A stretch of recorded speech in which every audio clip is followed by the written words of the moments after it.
gamers, and welcome to episode 438 of the Super Ultra Podcast Arcade for December 2nd, 2023. I'm one of your hosts, Daniel Nicholson, and with me is my co-host, Dominic Stallworth. What's going on, Dominic? Man, so we've been off for a couple weeks, Thanksgiving, because there wasn't much news, so we said, like, hey, we wait another week to build some stuff up to talk about. I had all right Thanksgiving. Your Thanksgiving was pretty good, too? Yeah, it's pretty good. Yeah. All right. Oh, no, you won't go in detail. That's fine. I was just going to say the kid threw up. I don't know what happened, if it was something that, like, did not sit well with her. Is it because she ate too much? If they ate too much, that's good, then. She didn't. It definitely wasn't ate too much. I mean, she's picky, but... Oh, see, was it see, yeah, white people food. It was the sweet potatoes, Dominic. She couldn't handle it. Sweet potatoes. Yeah, sweet potatoes? They had them, yeah. They were good. Oh my God. Yeah. But you had what? What kind of pie you had? No, actually my mother made the pies, so apple pie and blueberry pie. Oh, yeah. But because I just know y'all do pumpkin pie too. Yeah, no, there was no pumpkin pie. Yeah, I was about to say, it's like, man, there ain't nothing like sweet potato pie, baby. Sweet potato pie is very good. You made me those the other. Yeah. Was that just last year? Nah, that was that 2 years ago? I think. Yeah. I think it was 2 years ago. Those were very good. COVID messed everything up, man. I just don't know time. I look at time as post-COVID now. That's all I know. I just say that was post-COVID. And then I correct you when I say it's still happening. But anyway, so this it had a lot of things happen. I mean, especially in sports. I know my Washington team embarrassed themselves on Thanksgiving. But we did end up doing some firing. Maybe more than one, but I know the big one is the defensive coordinator. Yeah, okay. Some people want the head coach fired, but I don't. I actually want him to finish the season out because I don't want them to put Eric Bieniemy, our offensive coordinator. I don't want to put him up as head coach because I don't want him getting just a half a season or less than half a season because I don't know, because if they don't want him to be head coach, I never seen it where they put him back down to coordinators after that. It seems like they always let them go and they go somewhere else, and I want him to stay a coordinator. So I was like, I don't want him to move up. I know some people say they want to give him a chance. I say, yeah, I want to give him a chance for a full season though, if that's going to be the case. So I'm saying let Ron finish the season. Get rid of him, and then we try to just basically clean house of everything that was Snyder and get things rolling. And hopefully we lose the rest of these games, man. We really could get a top 5 pick right now. So if we lose the rest of these games, we definitely be top 5. So we got a chance to get one of those great quarterbacks, and I know that our quarterback is actually pretty decent, but it's the thing is that if we are up there for one of these other quarterbacks, possibly to get that's going to be in the draft, we got to go for it. It's good that Sam Howell is pretty good. If we were mid. If we were kind of mid, we were going to be 7 and, well, it wouldn't be 7 and 9. It'd be either 7 and 10 or 8 and 9 or something like that. But we would be it would be good to have Sam Howell. But if we got a chance to get a better quarterback, man. I mean, one of those top quarterbacks, we got to go for it. The season's basically over, so it sucks because also in basketball, the Wizards, they just finally won the third game 2 games ago. Oh, wow. They freaking just suck. So I'm just waiting for baseball. I'm just to watch anything of relevance, as far as teams I follow, because even the Terps, not the football team, they're going to have a bowl game. So we're just waiting because it's champ week this week in college football.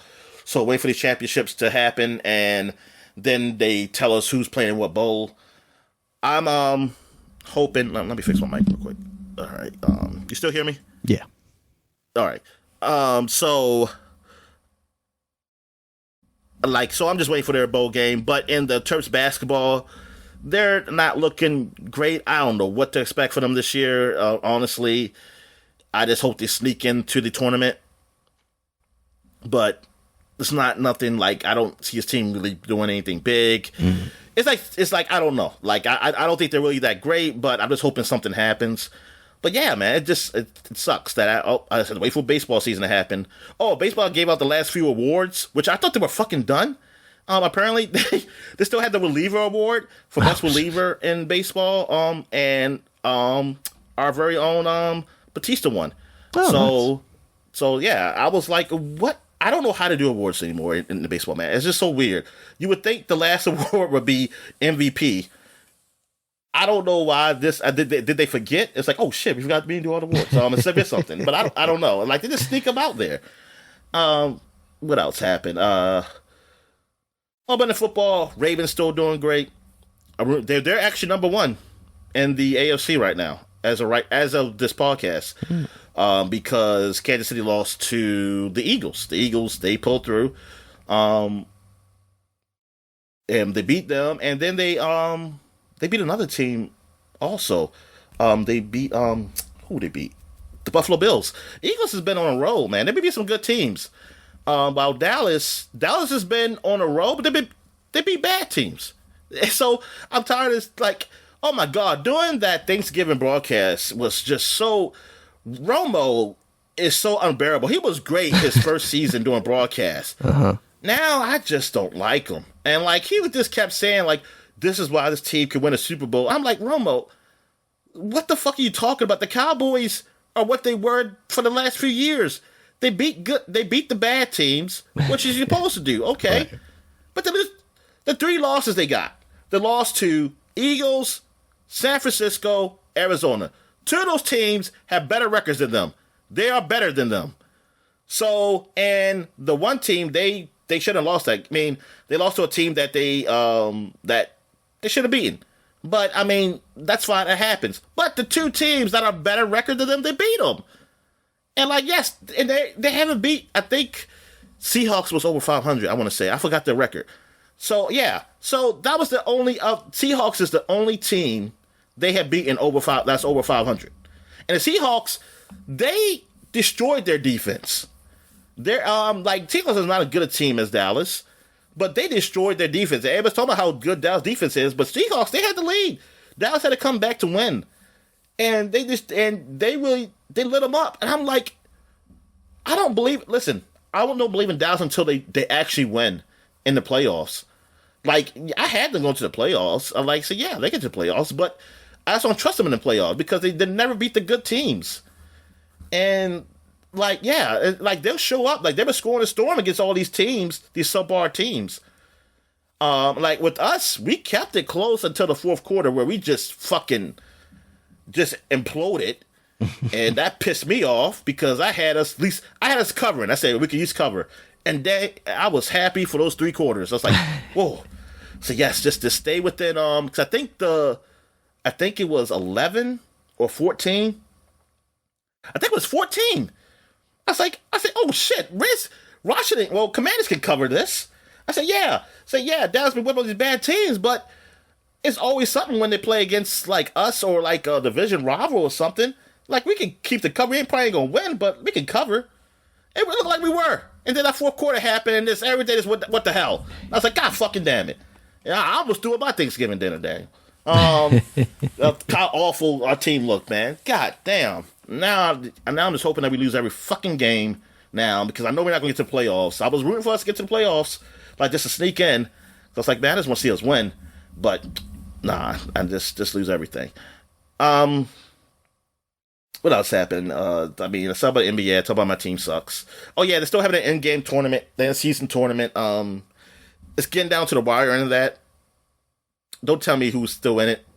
Don't ask me that because I don't know. But it seems like some teams are playing pretty tough. You know, they want to get that $1 million bonus. I don't blame them. So what else? That's really it for sports to really talk about. Like I said, it's champ week for college, so that's the big thing as of today. So I know Texas is being up on Oklahoma State right now. they're hoping something will happen. They might can get into the playoffs, which I doubt. I think they need a lot of help. I think even if people lose, I don't know if they'll get in. They might, but whatever. All right. So what is this? CM Punk is in WWE again? Yeah. So, it's been a roller coaster ride here, Dominic. Ever since he got fired from AEW for getting in a fight with Jungle Boy Jack Perry, son of 90210 star, Luke Perry. So there were rumors that he was going to be going to WWE. Then there was talk like, oh no, that's not happening. And sure enough, at Survivor Series last weekend, it was in Chicago. It was the perfect place that if they were going to bring him back, they bring him back. They also had Randy Orton returning on that pay-per-view. He was actually part of one of the War Games matches. He had been out as a result of an injury, basically, for, I think, around over a year now. There was even some talk that he might have to retire due to his back, but that did not end up being the case, and he is back now. But that, as far as like news-wise, has been completely overshadowed by the return of CM Punk. It seems like they're going to be setting up a match with Seth Rollins at WrestleMania because after the show went, on Survivor Series, the show was going off the air. The little stinger at the bottom right corner that's like copyright date and stuff that indicates it's the end of the pay-per-view. That came up. Triple H always liked to do this in NXT. Like that would come up, so you think the show's over, nothing's going to happen. And then CM Punk's music played. He walked out. He waved to the crowd. That was about it. But that's a big moment because, CM Punk left WWE pretty unceremoniously, was fired on his wedding day from WWE all those years ago, almost 10 years ago. It was a little over 9.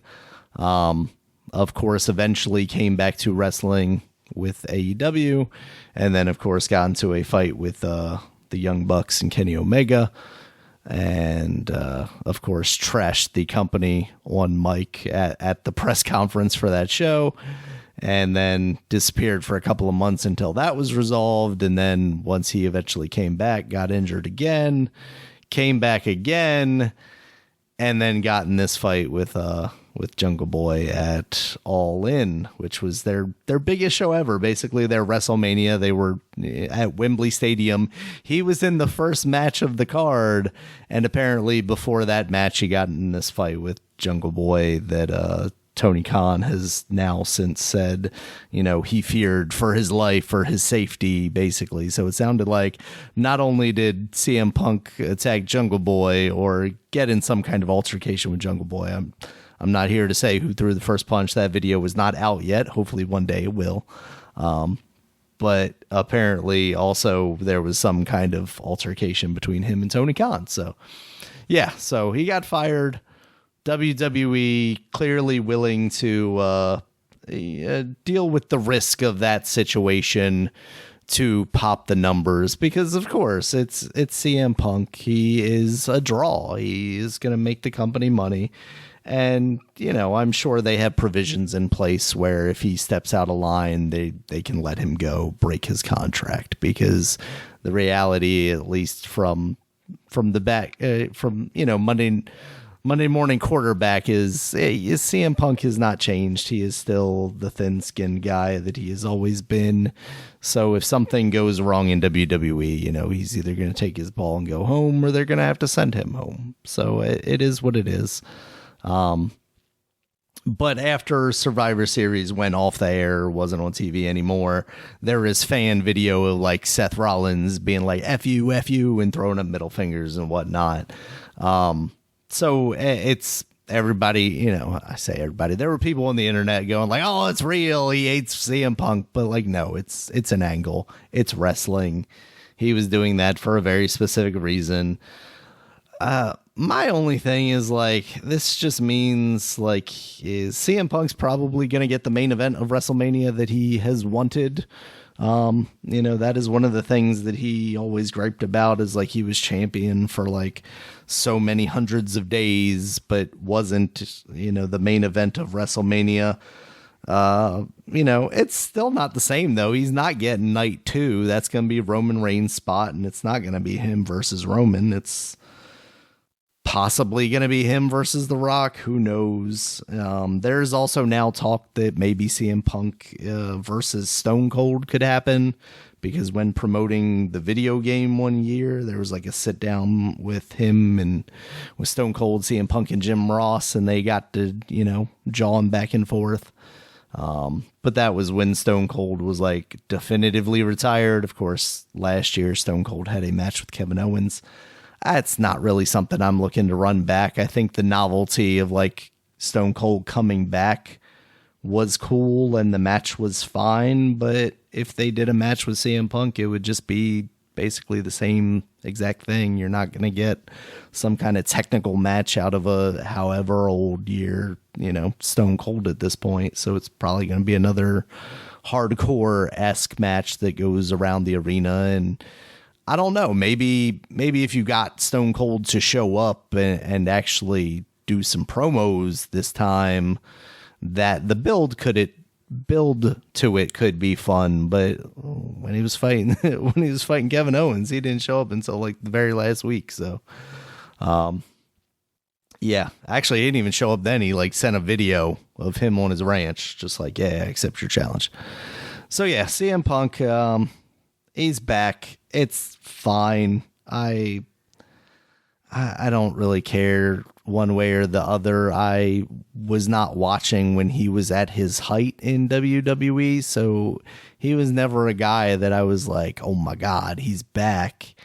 It was more like the aura around him, and he put on a lot of good matches in AEW. I will give him that credit, but like, is it worth the drama? We'll see. WWE as a corporation is going to be much better, is going to be able to much better handle CM Punk as the person that he is than Tony Khan was. Tony Khan seems pretty weak-willed, and in the very early days, I mean, even leading up to that press or after that press conference where he just shit all over the company, he was still like seemingly firmly behind CM Punk in all of the ways. That press conference definitely could have been a thing that got a lot of people fired, but not CM Punk. So it'll be interesting to see what they do with him. I don't think he's going to be on TV every week wrestling like he was there for a stretch in AEW, especially since from his AEW run, we've seen that he's pretty injury prone. So it would not be in WWE's best interest to do that. Put a mic in his hand every couple of weeks and keep him on kind of a Brock Lesnar schedule. Wrestle when it's necessary. When you got a big show, you got the Royal Rumble coming up, of course. You got WrestleMania coming up, of course. And I'm sure, like the Saudi Arabia shows, like he'll get that paycheck despite what he said about The Miz when they were first promoting those shows. So, it's a little rough. He's going to have to eat a little bit of crow and be a little bit of a hypocrite. I mean, even just by coming back to the WWE, he's already kind of done that.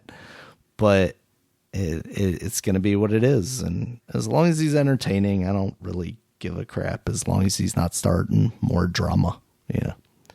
So, but it's don't start drama in wrestling. We don't need that there. Not real drama. Need people, friends behind the scenes, Dominic. I'm putting my life in your hands. So, all right. So, Stone Cold Wrestling. Yeah, that's. I was like, I thought the man was injured and stuff, but okay. I guess he's good enough, I guess, to take some bumps. Oh, but I was about to say, I was looking at some of these highlights of this, the Texas versus Oklahoma State football game, and they have it on the field. I guess WWE is promoting it. If they have, or advertising. I saw on the field like WWE. Oh, really? Big 12 or something there, and I was like, what? I've never seen that. I know I've seen clips of like wrestlers showing up on the college football like pre-shows and stuff like that, but I don't know what kind of relationship they have, if that's like... I ain't never seen no like WWE advertisement actually on the field. Yeah. Like, yeah, that is like, that is... I was like, what the hell? I'm thinking like, hey, will there be a time where you got the WWE bowl game or something like that, and you get a wrestling belt, you get like a championship belt if you win. It's, all right, so where am I? Where we at now? Yeah, what we were watching? Yeah. I didn't put anything down, but I did watch some stuff. I mean, it's just some old things, but I just want to say, like, I watched Rogue One again, but this time in 3D on the Oculus, and it looks like those movies were done really well in 3D. The Star Wars movies, because I watched Force Awakens 2 in 3D. I watched it with like the riff tracks, listening to them talk over the show. It was pretty fucking funny, and they were done really well in 3D, man. Those movies, I really liked them. I saw Guardians of the Galaxy in 3D. I don't think I ever seen that in 3D, and that was really good done, really done well in 3D. Like one of the worst movies done in 3D of the ones I've seen with Marvel is the Thor Dark World. That was compared to like Iron Man and then even the Captain America one. I was like, what didn't they do 3D well compared to those movies? I don't know. It's like why was that done in that way? Like I mean, I know, like, was it like his intention, like, I don't want to do 3D, but this he told him, like, you gotta put some 3D in it. So, oh, fuck it, that's what I wondered. Put something there. Yeah, that was definitely the height of, like, okay, we're gonna take these flat movies and turn them 3D, whether the creators like them or not, basically. Yeah, and it looks like the creators for the other movies, they actually have actual scenes that it seems to be, like, pretty good and really done well, and it's not just, like, it never felt like, oh, they just kind of stuck this in. It felt well done. Like Captain America, I didn't think it was. I was thinking like it's probably just like Thor Dark World, because it doesn't really need to be 3D, but they probably just have a little bit of stuff. But it actually had quite a few things in 3D, and that especially the scene where the battleships up in there and shit, that was great. So, so, because I look at people reviews on 3D, and they were even saying how some of the Marvel, what Marvel movies were done really well in 3D and worth watching. What else? I also watched, it's this anime show. I forgot what it's called. They call it Seku Basketball, something like that. I think Seku is one of the basketball players. It's an anime basketball show. A series.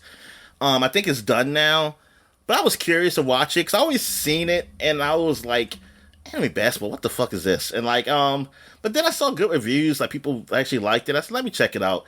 It's funny to me because it's just how they changed basketball into like anime form, and like people like how they're reacting, just like, you know, in anime fights and stuff like that, like people, you hear them thinking and stuff, and it's like basketball is split second, so I'm guessing they're just thinking all this stuff in like split seconds and shit, and like, and then you just see like, oh, first quarter's over. So that was all in the first quarter. That was like, good God, good God, they do a lot of talking in between like moves and stuff. It's like, oh, he say, oh, I got him now. He said, oh no, he said he passed the ball behind his back. He said, "Oh no, I didn't see that." It's something like that. I don't like how seriously they take it, and like how they have the guys who are like the so-called, well, not really villains, but the so-called protagonists of the other teams, and they're like, "Oh no, this guy's really tall." Like this tall African dude said, like he's like something meters, and I'm pissed off. I gotta go look it up and see like what the fuck is that. And then that thing I saw was like 6'3", and I was like, what the fuck, man? It's not that tall, but that's like, oh, I guess compared to them, I guess it is. Because I'm like, that's a point guard over here.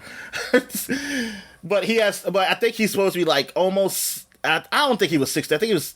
I don't know if he was even 6. Was he 6'6"? And that's like that's a shooting guard too. Technically over here, I mean, you can get a small forward or something like that, but he has long arms. Say, oh, this is like, but his arms are long. Like the girl who was their coach, she was telling him like, his arms are, but it's not only that, he has long arms that you have to really shoot over him. Like this nigga, like like how Dragon Ball Z they show their villains to see how strong they are, like they do. That's how they do the basketball players. I was like, that's just funny. And it's like I kind of want an anime version of like American basketball though, like not just a bunch of Japanese guys. Like I kind of want something like that just to see, because that's kind of, it's just funny how they describe the stuff like what they can do. Like one guy is like the guy who's like the main somewhat like the main character. Like he can't shoot or nothing, so it's like he just seems like he's nothing extraordinary about him, but he can pass, and like he can pass anywhere. That's his skill, that he can pass and he gets you to a point where you can make a shot and you can be open or something like that. But then they got a guy who has eagle eye, Daniel, and he can see it. The last you can see this guy, but he can see it. He can see where he's going to pass. And it's like, oh no, how you get past him? And then there's like one guy who's just unstoppable, and like he's bored. He just does what he want to do. He don't like practicing and stuff like that. Almost like Iverson, like practice. But he because he's so good, he's bored. He's like, I can't find anybody who's ever better than me and something like that. But it's pretty good. I like it. I like it. It's pretty funny. Sounds just like how they look at this, like how seriously they take it and everything. Which is, I mean, in an anime way, because like people take it seriously. I mean, of course, it's sports, but it's just like the way they take it to like a form like it's a battle. Because even people say, "Oh man, this is like a fight." So this is not even basketball or something like that. That's like, what the fuck? And then like they have a guy where he fouled him, and so like, oh, he fouled him, and then they show like how he just tossed the ball behind his back and made the bucket. So, oh my god, he said he still made it. He said so he's just unstoppable. And something like that. It's just amazing. I think what's there anything else I watched? I feel like I watched something else too. Recently. I can't think, but you can go ahead and talk about Blue Beetle, man. How was that movie? I thought it was all right. I think if you're a fan of Shazam and that kind of blend of humor and kind of lightheartedness mixed with a superhero movie in the DC universe, I think this movie stands up there with that pretty well. Oh, good. That's good. It's 2 hours. I think it feels pretty brisk. It has a good pacing to it. It doesn't really have any real slow points. It just kind of goes. And overall, I enjoyed it. I will say, I came out of it with a pretty positive view of it. I wonder if they actually move forward with anything related to this Blue Beetle, because unfortunately, they're coming out right at that time where they've basically already said like, oh, we're moving on to this new set of James Gunn, WB DC stuff. So I wonder if he gets grandfathered in any way, or if they're just going to kind of cut ties and move along. The suit itself, they got to complain. They got to complain like John Cena did about getting that Roadrunner Coyote movie. What was that? Huh? What happened? I'm breaking up? Oh, still breaking up on me. Might be me. Man. Might be. Say something. Hello. Can you hear me? My thing is still my mic is still working.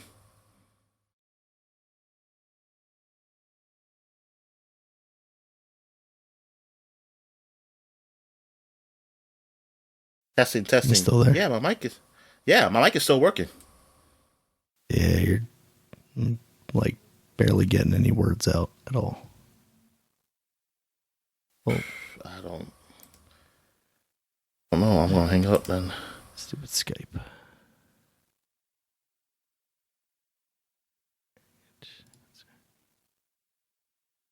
Hello? Can you hear me? Yeah. Okay. Now I can hear you. I mean, I could hear you, and my mic was still working. Yeah. I was looking at my Audacity, and everything was coming through. All right. It must have been on my side. I've had that happen, like, whenever, I don't know if it's Skype or my internet or what, but it'll, like, break up a bit, and then it'll start doing that, like, woo, woo. Yeah. Anyway. So I was saying that they need to complain like John Cena with the Roadrunner Coyote movie. What is that? Is that supposed to be? Is that going to be computer animated or just with real people? What is that movie supposed to be? I think it's a computer animated Foley thing, and John Cena's just doing a voice. Oh, good. A voice. Oh, good. Because I swear to God, they was doing some type of like Space Jam shit, man. Yeah, I was gonna say like Sonic style thing or something. No, I think it's Foley. But honestly, it wasn't until that movie was canceled or whatever that I had even heard of its existence. So yeah, me neither. I ain't never heard of it. Maybe Warner Brothers was making the right move there. They was like, well, we did Space Jam, man, and I think we're good. And he said no. Now, are they going to make it so that he talks like in? Wait a minute, I didn't see the latest Tom and Jerry movie. Me neither. I don't know what they're doing in that. I didn't. Yes, yeah. So I didn't know. Yes, I didn't see it, but you saw trailers and stuff. Yeah, and Tom wasn't talking, right? Nah, I don't think. I know he was talking in the old 90s movie, and because him and Jerry were talking, and I thought it was horrible as a kid. And I was like, they're not supposed to talk. Yeah. Yeah, but whatever. I'm getting Tom and Jerry mixed up with Bullwinkle because I keep thinking about the girl who was in Bullwinkle, the Bullwinkle movie that came out. But anyway, yeah. So yeah, I'm. So Blue Beetle. Yeah, I gotta check that out. I gotta check Blue Beetle out. Yeah, I think you would probably enjoy it because you like Shazam a lot, right? Yeah, and also, I mean, I'm kind of going in order because I did watch Man of Steel again some months ago, and I gotta watch Batman v Superman, and remember why it was bad. I forgot why I didn't like it. But it's like I remember why I didn't like it. But yeah, so I'll watch it when I get there. When I get to that point, there's been some DC anime movies that have been coming out too that I have not seen. That I have to catch up on also. All right, so I guess we get to video games. What we been playing? So you want me to go or you go? It don't matter. I can go just because my list is a little bit shorter. I don't have a whole lot to say. I did finish off Cocoon, although I did just see something about a secret ending, so I don't know if I maybe need to go back to that. Because I 100%ed it as far as like achievements go, because there's just like a couple collectible style things along the way, and maybe after getting them, if you finish the game, it does something different. But that's the puzzle game from the game designer behind Inside and Limbo. Much better than that other one from the kind of other studio that spawned off of Play You didn't finish that game, did you? I think I did. Yeah, I'm pretty sure I did, but I kind of was just forcing my way through it at one point, and I didn't go back and like look for anything extra if there was even anything. But yeah, I'm pretty sure I finished it. But yeah, this was a game that I think like the quoted hour of play on the Xbox app is like 5 hours, even for like 100%. And every time I played it, because I've been playing like such small chunks over such what feels like a long period now, it's been like 2 months, I think, that game's been out. I keep thinking that I was like right at the end, and I never was until I finally was. I think that game is really, really well done. It's really clever. I think all the puzzles were just like the perfect amount of like not obvious, but as soon as you get it, it just like clicks in your head and you're like, oh, of course. Except there was one puzzle that I got stuck at that I think part of it was I was overthinking it, and the other part was like it didn't have quite obvious enough clues to help me get to the to the place I needed to be. Because when I eventually had to look it up, and even then after I did that, like the first couple of times I tried to do it after that, I still messed it up somehow. But after turning it off that night and then coming back a couple of days later, I was able to figure it out. But in that, I found a Steam support page about it, and the developer was saying like, oh yeah, in our next patch we're adding we did add visual cues to help make it a little more obvious. And I'd be interested to see what it looked like before that patch and what it looks like after that patch, because even with that knowledge in mind and looking at it again, I didn't notice anything that would have been like, oh, that made it a little more obvious for me. I also had a bug that I didn't have any sound, so I ended up having to uninstall the game and reinstall the game. But I saw a lot of I saw a lot of people saying that when they uninstalled the game and reinstalled the game, that their cloud save had not actually saved properly. So I had to like dig down into the file folders so I could find my save game and copy it just in case. But I luckily didn't. It just came right over. I didn't have to copy that back in. So that wasn't a big problem for me. But it was kind of weird that just like all of a sudden I turned it on and I'm like, okay, my sound in Windows is on. Like, did I turn this down at some point? And I had turned it down a little bit at some point, but then I cranked it full blast and it's like still not going on. And then I searched for it and a lot of people were saying they had that problem after one of the patches. So that was kind of unfortunate. But I think overall that's a fantastic game. Excellent experience on Game Pass, of course, makes it a great deal. And, 5 hours is perfect for me nowadays. It's easy to get through for the most part. Alan Wake 2, I played quite a bit more of that. I'm now actually into the portion where I can play as Alan Wake. I'm still kind of on the fence about it, honestly, and I don't know if it's just because you had to play as a black lady. Yeah, that's why. Yeah. Now that I'm full Alan Wake, I'm into it. No, it's just I think I'm maybe came into it with too high expectations with all the talk around it, or I don't totally know. I'm finally getting to a point where her stuff, the saga stuff at the beginning, I think the conceptual stuff where you're like going into this mind place and you're putting stuff on the board, I think that stuff is really interesting. And I think it's actually more interesting than part of what they do with Alan Wake, because they do a similar thing with him. But then aspects of his gameplay, I think, are more interesting than hers. So I'd be interested to see how it kind of ends up blending together across the ability to kind of switch back and forth between the characters.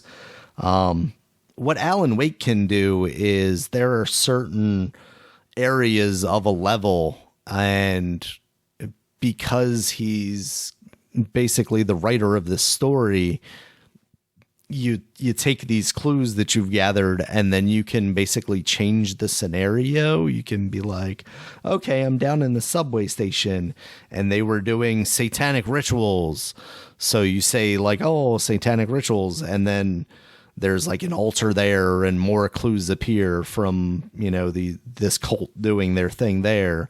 Or you can say that there was a murder there, unrelated to a cult. And, then it kind of transforms a little bit into this slightly different scenario and opens up more clues. I think part of that is interesting. Part of that complicates it in a way where it maybe gets a little confusing as to where you're supposed to go. And you can get turned around a little bit because all of these levels are kind of these open world areas. Like they're not huge open world things, but you can kind of go in whatever direction you want. And I think their use of like lights and stuff to maybe guide you in the right direction is sometimes flawed. And I think that was part of my problem with Saga's bit at the beginning is you're basically in these woods and it's kind of hard to get a bearing of like, okay, without jumping into the map and out of the map, there's no like mini map situation. So I found myself like having to toggle back and forth between the map and the gameplay a lot to make sure that I was on the right path instead of having maybe a little better telegraphing of like, okay, this is the direction of that thing. This is the direction of that thing. So that's kind of what I've been struggling with as far as that stuff goes. Based on everything that I'm hearing on the internet, there's some bits that are coming up that are really good, like standout things. But I don't know if that's going to make this game shoot up my list in the same way that it sounds like it has for some people on the internet. So we'll see. But I'm having an all right time with it, but I'm not blown away by it. So what have you been playing, Dominic? All right.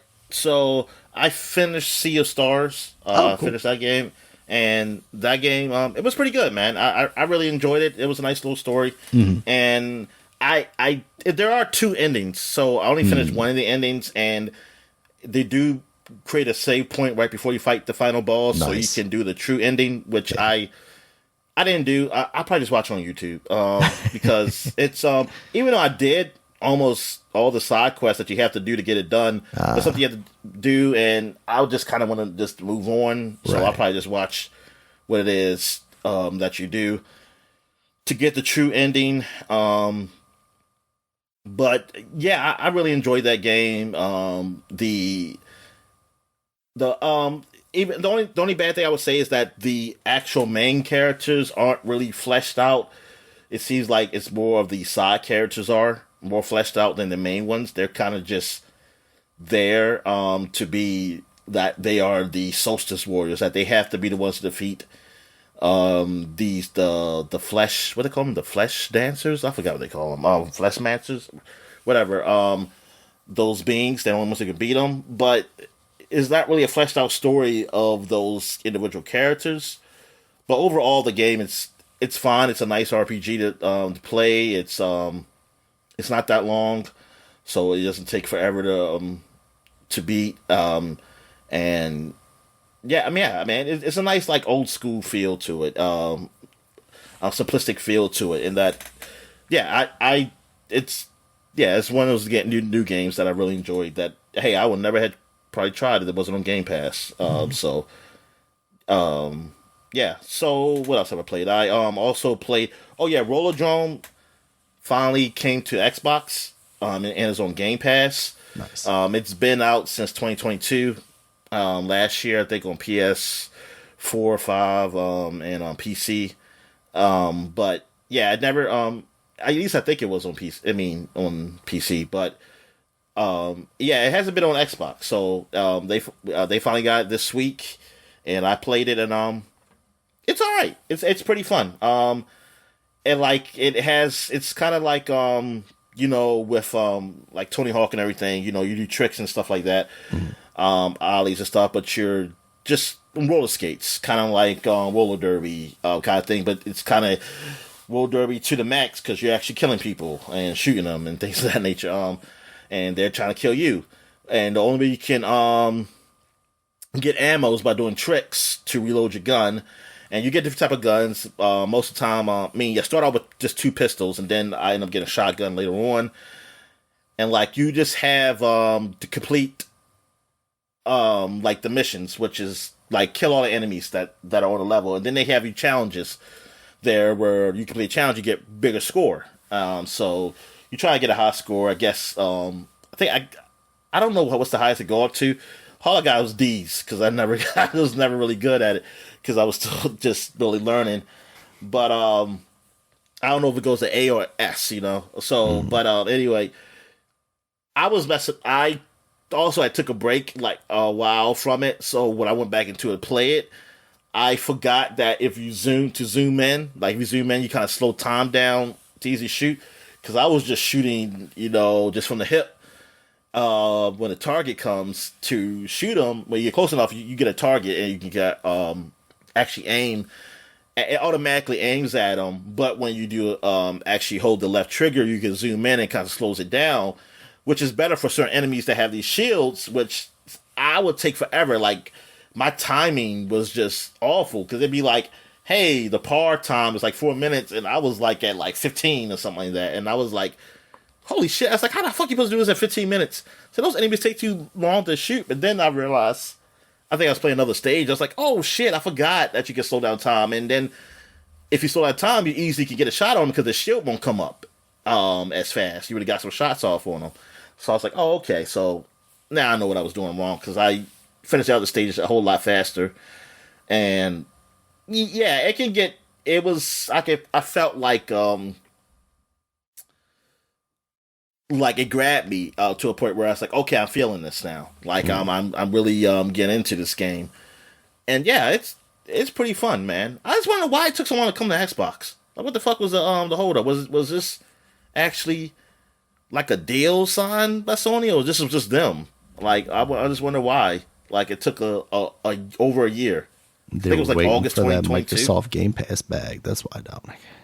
Maybe that's what it was. Oh my god, this commercial is weird. I'm seeing this lizard face on these Mountain Dew commercials. All these animals will turn to, all these humans will turn to animals. Like, you got a bird, a lizard, and what the fuck is this other one? I don't know what it is. Your soul needs a dew. Oh my god. I gotta get a Mountain Dew, Daniel. Soul needs it, though.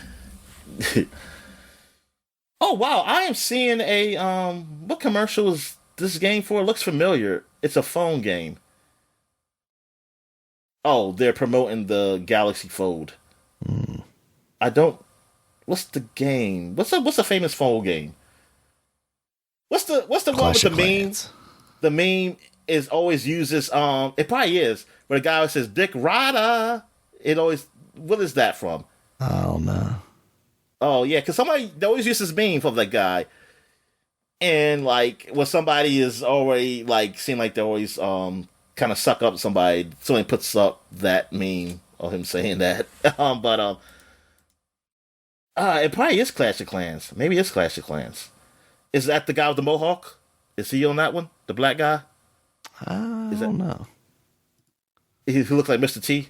He looked like Zangief and Mr. T put together. Yeah, I'm not sure. Oh, anyway, what I got here? Oh yeah, I finished off Gears 1, the definitive edition. I was playing through that. Yeah, just having fun shooting with that, and then I started playing some Gears 2 also. And Gears 2 is not on PC, of course, so I just played through the cloud. And this is the first time I played Gears with the Xbox, enhanced. I guess not the Series X, but the One X, I guess, enhanced. I even played with that. Because I don't know if it's even more enhanced with the Series X. I'm not sure, honestly. I don't know how much more. Because when I look on the description, it just says it still has One X enhanced. But it does look better. Like, it looks crispier. It runs faster. And I don't know if it's actually 60 frames, but it's definitely more frames than it was originally. Because I was seeing a difference, man. I was like, wow, this definitely looks pretty good. I said, playing this. And so, just like the look of it just looks like really cool to see it look this good. I just played through up to the point where you get close to that village. We're getting close to the village where I know those tickers are or whatever in the beginning. So yeah, I was playing that. Oh, Halo Wars. I played that briefly. I mean, I beat the whole game, but it didn't take long because with those cheats. Because I was just playing because I was like, I'm gonna go through the story of Halo. And I actually started that a few years ago. I think I stopped at 2, and I said I was going to go back to Halo Wars to see that story because I was kind of around the same time of those games. It was like in between. I think it's in between Reach. It takes place in between Reach and Halo 1, Halo Wars. But they go to another part of the galaxy. They're in another part of the galaxy though, so they don't kind of see the events that are unfolding with what's going on with Master Chief and them. But playing through that game, like I was minding just how close it was to StarCraft, and like I never played that game in the skirmishes, which now that I think about it, I kind of wish I didn't uninstall it, because I do want to try the skirmish, because I never played as a Covenant. Because that wasn't in the story. I wish they would have made a story like they did in StarCraft, where you played as all the factions. I kind of wish they would have did that. And maybe they would have. Maybe there would have been like a big DLC where you do like a Covenant mission if Microsoft didn't, got rid of the Asama Studios. They don't exist anymore. But yeah, so I did want to try that, but like playing the game, I was like wondering like how good it is, and like how similar it was to StarCraft, and how well done it was, man. Like, and like originally Halo was going to be that type of game, until they changed the first person shooter, and they did a really good job with that game. I wouldn't say it's underrated, because it's a strategy game, but I think it's done really well. Like I wish they would do another game sort of in that vein, like take a chance with that, like just bring that up, or they did Halo 2, the Halo Wars 2. I was surprised they actually did that. I wouldn't even risk that with it, because the console market for those type of games is not really, there's really a PC market, but then will they gravitate to it? I don't know. Hello, what do I care about the money? They got money, so fuck it. Like, you just spend it. I don't care how much you make from it. But anyway, what else? Oh, Remnant and Remnant 2 are on Xbox Game Pass. They just came on Game Pass, so I'm gonna try this game, because I know people can talk about like compared to like a Dark Souls game, but what I've seen is that something that is maybe has some elements of Dark Souls, but has elements of other games too. Like, and also looks like the story is definitely in my opinion, better than a Dark Souls game. And from playing it, I can say this from the 30 minutes I played this game, I already like the story 10 times better than any other Dark Souls game I ever played in my life, because it actually has people. Are you still there? Yeah. Okay, I thought I heard something. Because it actually has like real dialogue where you talk to people and things. It's not just like a riddle. It's not like some type of. It's a apocalyptic place, but it's not. Like, I don't even know where the fucking setting is of Dark Souls. Like, I guess you're in some type of other world. I don't know if this is. Are you in some type of like in between hell and heaven? I don't know what the fuck that shit is. And like nobody really, and people just talk to you. Nobody's really straight with you or anything. When you talk to like the NPCs in that game, it's like I never get it. It's like, to me, it felt like the story. Well, the story is not important. Because when people tell you got to read the text and all that stuff, I say, oh, it's not important then. It's like if I got to go find books and shit to read, it ain't that important. They ain't, because put it like this: I heard nobody ever talking about it. I heard nobody ever talk about the story in Elden Ring or Dark Souls. Yeah. When they talk about that game. Well, in this game, at least it's something I can follow with that, because that's what I'm big with. I'm big on narrative. Gameplay wise, it's a shooter, and it has some. You do have a melee sword, and I do have it where you stamina and all that stuff with it too. Also, that where like if you use your melee weapon, you get tired, or if you run, you get tired. You gotta. It's not really. It doesn't really hurt me. Also, it does have difficulty.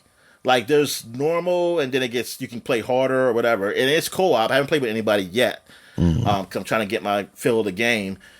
And I did use cheats. Eventually, just to try that out a bit, to see how that is. And yeah, the cheats work. So yeah, I was just invincible. But playing the game without cheats, it's I don't know if it's too hard, and maybe it gets harder. I don't know. I don't know how the difficulty is. It doesn't feel like a Dark Souls difficulty, but like overly hard or overly complicated. Like, the controls don't feel that way. They don't. They definitely do not feel like how Dark Souls does it. So it seems like just kind of the maybe like the menu system and things of that nature, and like I said, the stamina bar, and maybe how you when you die you kind of respawn to the point, and also if when you save at a point or like rest, enemies come back to life. That's the Dark Souls stuff that happens. But nah, like other than that, man, it just seems like a third person shooter, and I kind of want to play. Like I want to see how it plays in co-op. Like I don't hate this game. Like put it like that. Like it's so far I'm okay with playing it. like I'm okay playing it. So I mean I gotta play some more to really judge what it is. But I know the story starts off with I don't know what happened. I still don't know exactly what happened. I mean my character seems to know, and he's trying to fix it. But I guess as I go along, I'll learn more of why these beings are coming up and just killing people, and our people got to stay in these places. That it kind of reminds me of Fallout with the vaults. They stay in these places where they feel protected. But now those beings have kind of come in. So I open up this crystal where those are like the save points. Like, and how you can fast travel. And the thing is, they were never open before is because those beings can probably easily get through places by using that crystal. But since they already found a way to get through, it's like now, hey, we got to use them. And it's easier for me to use them so I can travel back and forth out into the world and try to help stop this stuff, I guess. So, yeah, I'm just only playing about like 30 or so minutes. I wouldn't say I met a boss, but I met this like this dude. I was in like these tunnels where he kind of just warps a bit. I mean, it was like two of them that they can kind of warp out and disappear, and then they throw some shit at me that makes me sick. But yeah, the game it's all right. It's an alright game. I mean, it is brownish, you know, kind of that look of like a Dark Souls type of game, but it's more Fallout-ish kind of setting to me. It has more, yeah, it kind of has like a more of a Fallout setting in that aspect. So I'm gonna give it a chance. I'm giving it a chance. So far that is. And if you ever played like Zombie Army. Mm. It kind of reminds me of that too. Like as far as the shooting. What else have I played? Oh yeah, Killing Instinct had its 10th anniversary. So I was trying to see like, oh, maybe some new things I can see this game. Maybe they have everything unlocked. No, they don't have that. I was kind of hoping that's what it was, Daniel. Like I saw all the patch notes about like the specific characters they done, which that for a fighting fan that does something. That means nothing to me, Daniel. That means absolutely nothing because I don't play online, so it don't fucking matter. Yeah. So like that balancing issue. I mean, that's cool that they did it, but I was hoping that because I saw something like all premium things are available, but I'm like, what? But I was like available, but I was like, I don't. What were the premium? I didn't even know what the premium things were because it seems like everything I want, I still have to level up to get, and have enough coins or buy coins where I can buy it with your currency or whatever. I was just hoping it was like what Marvel did with the Avengers and I could just get everything. That's what I was hoping for, like that they would do this. I was like, because you're not gonna support this game again, right? Like this is it. Like you're just gonna move on to something else. Like I'm thinking, like, come on, this game is like 10 years old now. It's not like it's really the biggest fighter or anything. So can you just give me the shit? Can you just give me everything to unlock? Or at least they add the mode where you can play single player at like towers, like in Mortal Kombat or any other normal fighting game, where they have a story mode, but story mode doesn't let you play with all the characters. It lets you play with the characters that are actually have a story.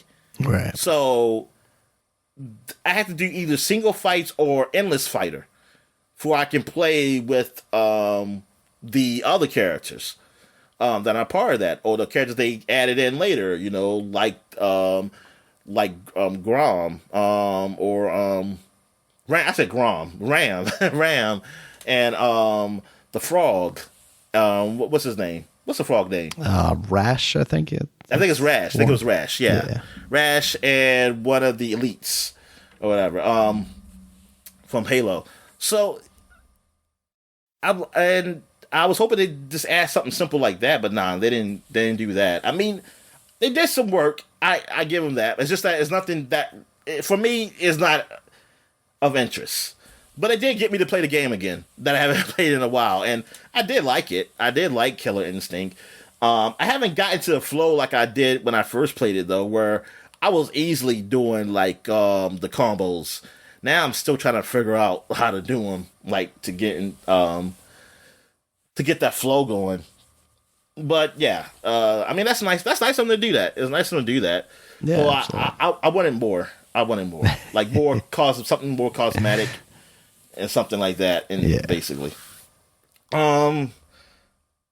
did I play anything else? Okay, see, Star Gears, World of Wars, Sync. Nah, I think that's it. I think. Oh yeah, Baldur's Gate. I didn't really play much more of that really though. Because I'm kind of at a point where I'm going to take a break. I'm finally at Baldur's Gate, but I think I'm going to take a break and like play some other games. Mm-hmm. It's a lot there, but that's a great game. Yeah, so yeah, that's it for what I've been playing. So I guess we'll take a quick break, and when we get back, we get to the gaming news. I mean, not gaming news. I'm sorry, flashback segment. All right, and we're back. And now we're doing a flashback segment the last weeks of November and just a couple of days in December. We got some games. All right, so what we got here was worth mentioning. We got, oh yes, this is the week of the, well actually it was last week, but the Xbox One was released 10 years ago. Yep. The console, like after the PS4, and yeah, this was a big controversy. I mean, they took a lot of stuff out that they said they were going to have in there because people did not like the always online, you know, and but what else they had up there? Like, oh yeah, checking to see if you have like what disc, like the disc or something, like if it's legal copy or something. I don't know. Wasn't it like they were? I mean, that was part of the always online stuff. I think basically it was like, oh yeah, we'll let you like you can play your disc games elsewhere, but like your disc has to be in the system, like something like that. I think, and it was almost like, oh, that would be kind of useful, but like, oh, nobody liked the always online because yeah. Even though we're all technically always online now. We're there now. Yeah. They were ahead of their time, Dominic. Exactly. You're not supposed to say it. You're not supposed to say it. You're supposed to just let it kind of just come. Flow, like it kind of happens. Till people, they don't even realize, and then they realize, oh my God, what's going on? But it's too late. You're already in. But yeah, so there was a lot of people. I remember I just listened to podcasts up to between that announcement from E3 to now how they were leaving. They were not getting an Xbox.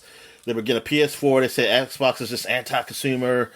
Like I remember listening to these podcasts, these guys. This all they talk about. Like it's like I don't believe in them. I say I don't care what they do or anything. And I was like, whoa, so you're a PlayStation podcast now. So I guess I'll have to. So I was like, I already have those. I already have people who were just. I was like, I don't need another one, man. But yeah, it was just like a lot of things was just against the Xbox, man. And I mean, rightfully so. I mean, based on like people want, yeah, they didn't like that. So I get it, but it kind of sucked because I was like, on PlayStation side, I wasn't seeing any games. While Xbox, they were showing initially. Xbox One was showing games. At least you saw that were like the exclusive games, and they're kind of in my interest. Yeah. But PlayStation didn't really have nothing. Then the thing is with Xbox One though, that was it. Like once they showed those games off, like Titanfall and them like that, and then when they came out, it was quiet for a while. And while PlayStation, they were quiet initially, but then they started getting the games coming in. It's like it quickly switched, and plus their user base, even without those games, they were bigger because of it being $100 cheaper. Yep. And also not have all that negative press. Yeah. While Xbox, you had the whatchamacallit, Connect, yeah. Which that was another thing. People were saying, like, why isn't there a Connectless one? Mm-hmm. Why do I have to buy the Connect? And a lot of people did not like that Connect. They didn't like the idea. And while I was arguing that Xbox, I said they should have took the loss. They should have went $400 and you got a Connect. Mm-hmm. That would have been your thing. It was like, hey, you got a free Connect. It's like it comes with it. You don't have to use it. You don't have to have it always connected. Some people see. I think that was the thing too. I think you had to have it always connected, even if you weren't using it. I think that was a thing they said initially, and that they took out. I think they said you could take it out now. Or either they said that or people thought that. It was one or the other. But yeah, people kept thinking like you had to have the Connect on and that it was watching you. It was watching you while it was off. So people was like, they don't like that. You're invading my privacy. Even though now everybody has cameras in their fucking house. Like even inside not just outside the house, inside their house. I don't like that, honestly. Because I don't want to go to people's houses knowing that they're recording my ass. Yeah. Like I hate that. I never liked that idea. I was like, I get why people doing it. I was like, but keep it in your children's room or something. If like the baby's room, like you want to make sure like the baby's doing something, do that. That's a little better, Darwin. Keep it in the baby's room. Oh, children's room. I mean, well, that's your fucking children. I don't give a fuck. I mean, that's all on you. That's on you. That's your family. Fuck. Well, y'all do what the hell y'all want to do, and whatever.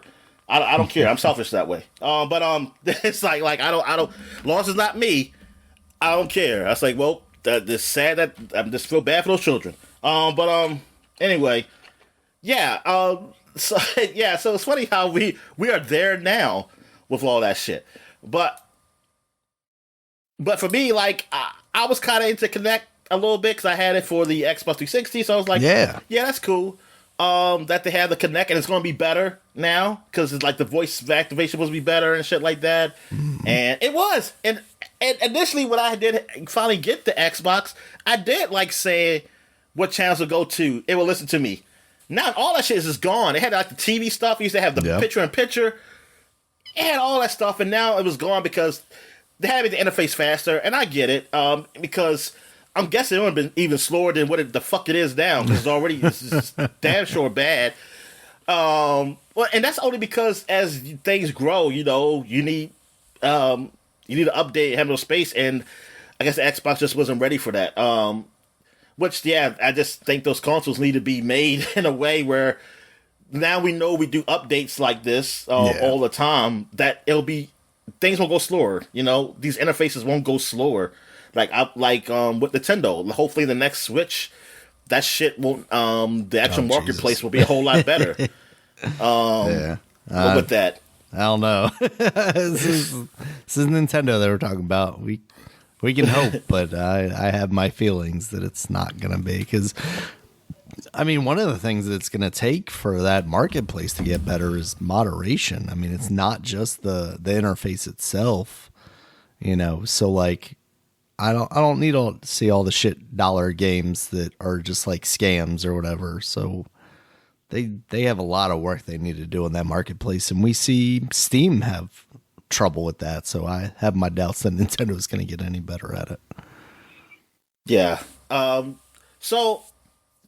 Xbox, out of the gate. Now I didn't get it initially. I know you did. You got the PS4 and the Xbox One. I was waiting to see. I was like, I'll wait till like they get some more games on her because it was still enough for me that I want. But I was still more leaning to Xbox, and because that first year it was just more games on Xbox that I still wanted, and I still could play. I still could play my old Xbox 360 game. Well, some of them. I could play some of them. Like they didn't do. They didn't have the whole. They didn't put the whole like backwards compatible thing until a little bit later. Yeah. But only some games were backwards compatible to be played. So so let's go through this. So we got Dead Rising 3. That was one of the big launch games. It looked really good, and since I heard like, hey, it's not like a huge timer like Dead Rising 1 and 2 were, where you had to hurry up because that's what pissed me off. So I was like, oh, that's cool, and it looked pretty good. I mean, it got rated around like the 7s or so or whatever. Overall, or maybe 8. Let me see. What's the Metacritic is? Yes, 78, close to 80. So yeah. I mean, it got alright scores. It was a reviewed okay. Everything. You know, it's just a sandbag zombie game. I mean, if you liked it, you like that stuff. Even though I don't know why people like the timer, they said, "Oh, that's just part of the game." It's like whatever, man. I just ruined it. That ruined it because for me and my friend, we played a lot of that game and we lost because the timer ran out. We had to start from the beginning. Yeah. We didn't play it again. We did not play that game again. We liked what we played, but they had a fucking time. It's like, why would you ruin a game that way? To me, like, I'm sorry, I don't see how that's fun. Like, for me to rush through it, like, I want to. You give me so many things to do to kill zombies, but I'm being timed throughout the whole game. I'm sorry, to this day, that does not make sense to me.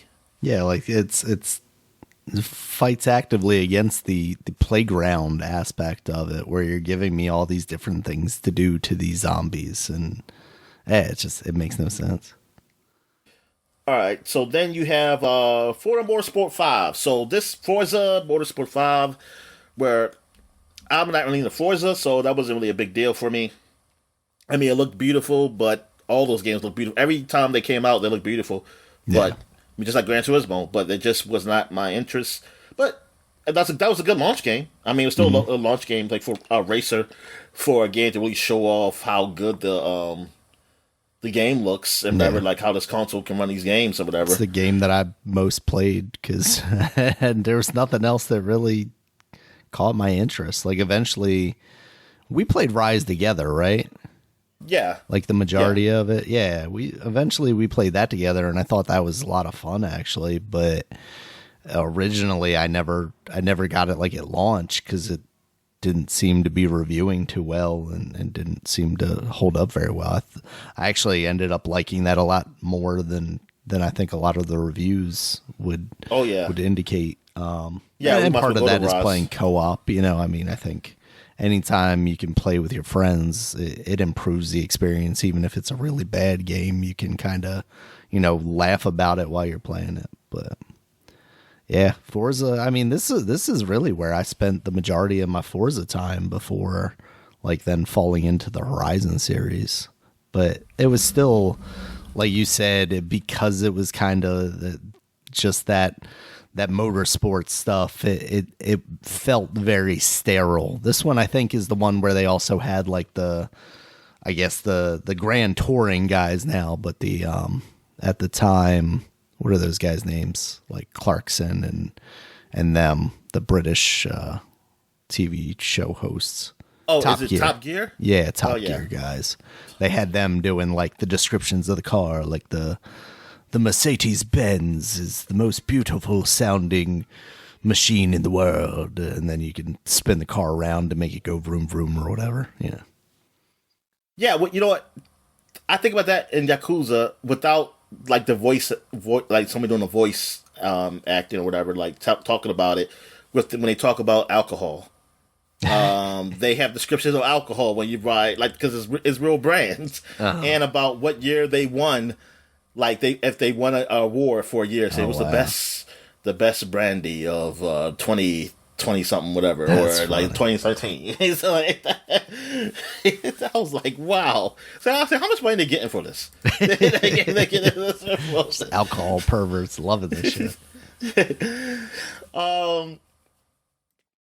Anyway, where I'm at here. Rise. So Rise, yes, that game. It was now. It didn't really catch my interest because of the reviews. So I saw reviews for it. I was like, oh, well, this ain't a good game. And I got it free when I got my Xbox One the year later because of the deal. And I I liked it a whole lot more than the reviews did. It was all right. I mean, no, it wasn't a great game, but it was fun. No, and it was also probably the best looking game at launch, right? If I'm remembering the correctly. look of the game. Yes, the look. It was made by the guys who did Crysis, right? Using the Crytek engine at the time, and it looked good, and it played well. I mean, it was different, and I mean, it wasn't like a great game or anything, but it was all right. It was an all right game, and when we played co-op, I really enjoyed the co-op of that game. But I don't think I ever finished Rise. I played a lot of it, and now I'm thinking like, man, I want to go play it now. Just to finally beat it 10 years later. But that was. I think it's very underrated. I think that's one of those underrated games of the generation. I don't know. Like looking back now, it's like, man, I don't know about like playing it. I was like, maybe 70 or something, but darn, people had it like in the 60s and or lower. Like they weren't really talking really good about this game, and I think I don't know. I don't think it got its fair shake, but whatever. It was the Xbox tax was then, Daniel. It was then too. So still don't know what that means, but yeah, because I think some of the criticism was like, oh, it's too much like a QuickTime event. But it's like, then playing it, it's like, how is this any different than, you press this button when they do this move? And that's really what it was. It just felt kind of weird that people were criticizing it in this way, and it really didn't end up feeling like any of those criticisms were particularly valid. Yeah, the gameplay polarized reception because some people call it basic and thought despite the fluid and smooth combat and the additional reward system which added a layer of strategy to the game's execution system hindered the flow of the game by slowing down the overall pace of combat. He added that the game's combat lacks complexity and depth and was too repetitive for players to enjoy.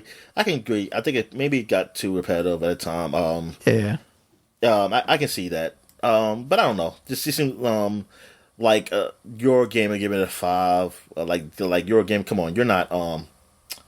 What's the magazine? Edge. Always Edge. Yeah, you're not Edge. Even though they're European, but you're not Edge. don't get all snobby on us. All right. But GameScout gave it a 4 out of 10. I was like, come on, man, 4 out of 10. I think that's a little harsh. Yeah. All right. So what other game we got here? Let me go back up here. Killer Instinct. Now, this game, I was very confused on. Like, I was excited that they got it, but then they said free to play, and you got to buy the characters, and I did not like that at all. like that, I was like, I don't like how that works. Like, when I look at the game, when I saw gameplay of it, I liked what it looked like. I said, oh, this looks fun. But then it's like, you got to buy the characters, or you can just play with rotating characters for every 2 weeks or something like that. They rotate. Oh, now they changed that to once a week now. It's rotating characters. Which, I don't know. I guess it's better. I was thinking like, yo, just buy the game. Damn. Just to get all the characters. Anyway. Yeah, I did not like the free-to-play aspect. When they say free-to-play, I did not like that. I was like, what? At first, I was thinking like this free game. I was like, okay, this game free game with the Xbox, so people can pack in. Finally, back. Which they should have did. I think now this should have been free, and you get these characters when we come up with these other characters, you get them for free. Or something, damn. Because now I'm looking like I don't know what's. I still think the Street Fighter thing was still worse because you still bought it for $60 and they had nothing. At the beginning. I mean, eventually it became something, but I think that was still. I still don't think they should have done that, but I just don't like I didn't like the aspect of like them just making a game that way. I was like, just make the Killer Instinct game. Just have the whole game ready. If it's not ready, it's not ready. Or if you want to do it like that, then I'm sorry, just make it free or something. Just make it like, hey, you pay it like $30 and you're going to get these other characters when they come out. I don't know. It's just something. You had to do something, man. I didn't like that they they went that route with that game. Yeah. Like that kind of sucked. That really sucked.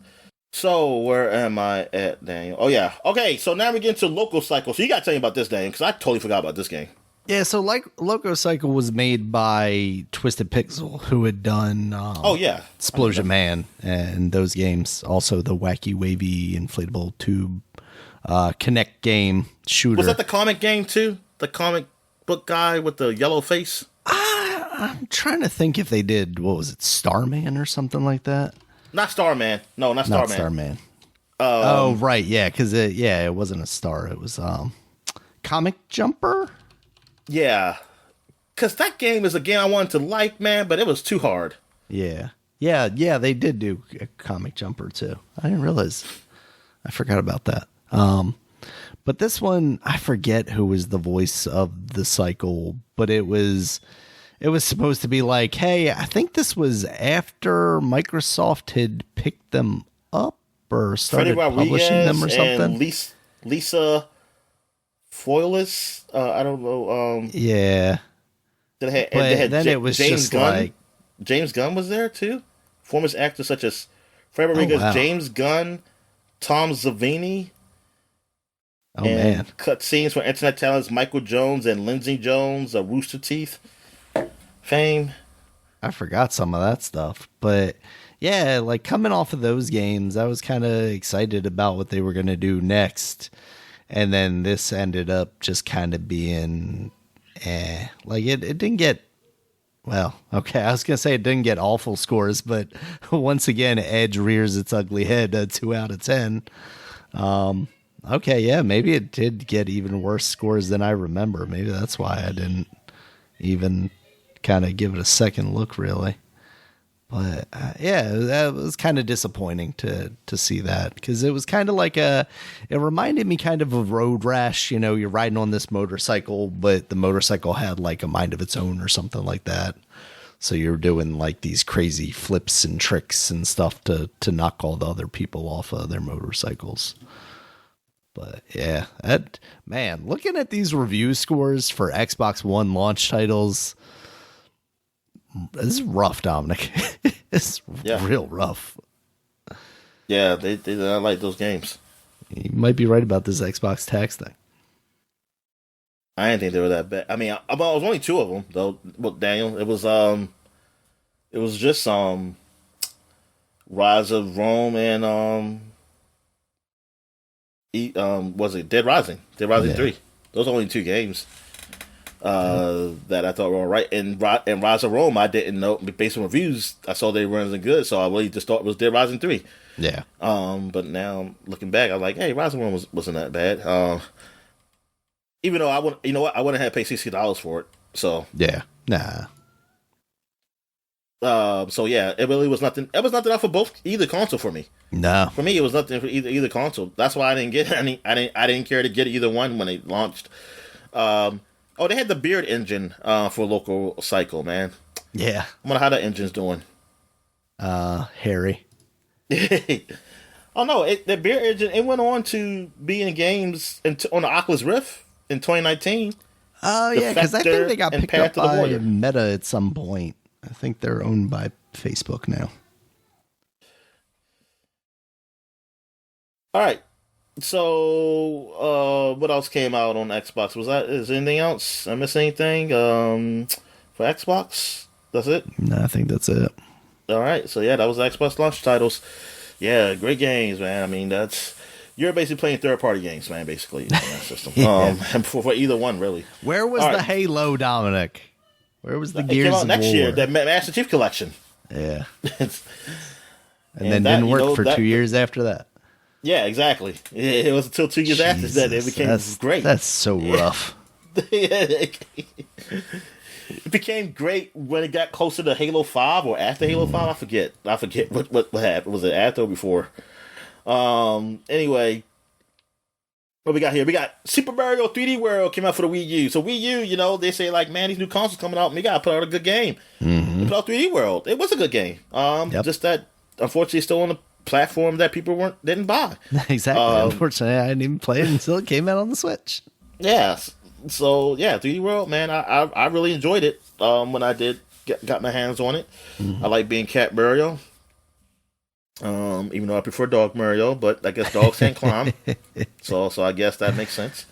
But they could have been Monkey Mario. It could have been Monkey Mario then.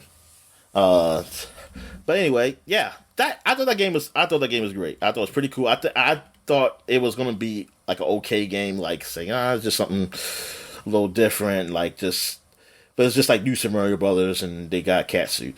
But no, it's like 3D. It's more a 3D world, but kind of it's almost like an in between of like a 3D Mario and New Super Mario Brothers, and they kind of put it in there where it's like, yeah, you're playing some like almost 2D-ish, but still 3D world, and it's kind of it's not up close like other 3D Mario games. It's kind of, the camera's a little farther back and everything is done more of a, what is it? I'm thinking of stereoscopic, I guess, 3D, something like that. Yeah. But it's fully 3D. But yeah, it's cool. I do not like this guy wearing this cat paws up here. I'm looking at the director of the game. Got this cat paw cat ears. That's disturbing to me. But it got a 93 on Metacritic for the Wii U. But the Switch one got 89, I guess. I wonder why it went down for that. It ran slower up there. They went slower. Maybe it's just because they had already gave played it a 7 out of 10 on the Switch, 9.6 out of 10 on the Wii U. So I guess they were just saying like Nintendo tax, Dominic. What's going on? They're saying like you're putting out the same game, even though that's added exactly content. what it was. Well, even though nobody played it. Yeah. So what else? We got here. We got Tearaway for the PS Vita. You got to tell me about this game, Dan, because I don't know what this is. So Tearaway, I'm trying to think of who made it, but it was a game that basically utilized all the features of the PlayStation Vita, like one of the few games that utilized in a clever way the back touch and stuff like that. So it was Media Molecule that made this game. Okay. And they're, of course, the ones that did Little Big Planet and stuff like that. But you play as this little guy. He's basically like a kind of a paper doll in this very like paper buildy world, like a very crafty world.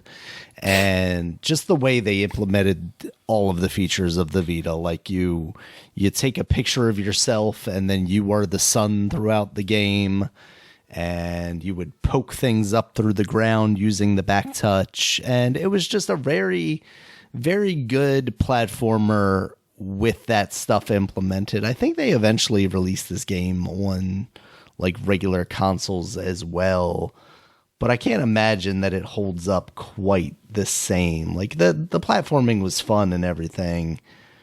Okay, maybe it never did. I thought for some reason they did something like that on the PS4 or 5 or something. Well, 4.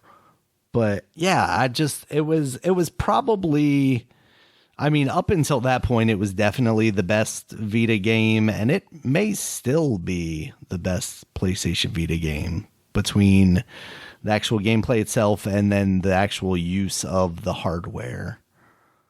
So, yeah, fantastic game. How did it review? Yeah, and 9s, 8s. Destructoid gave it a 10 out of 10, so, like, awesome.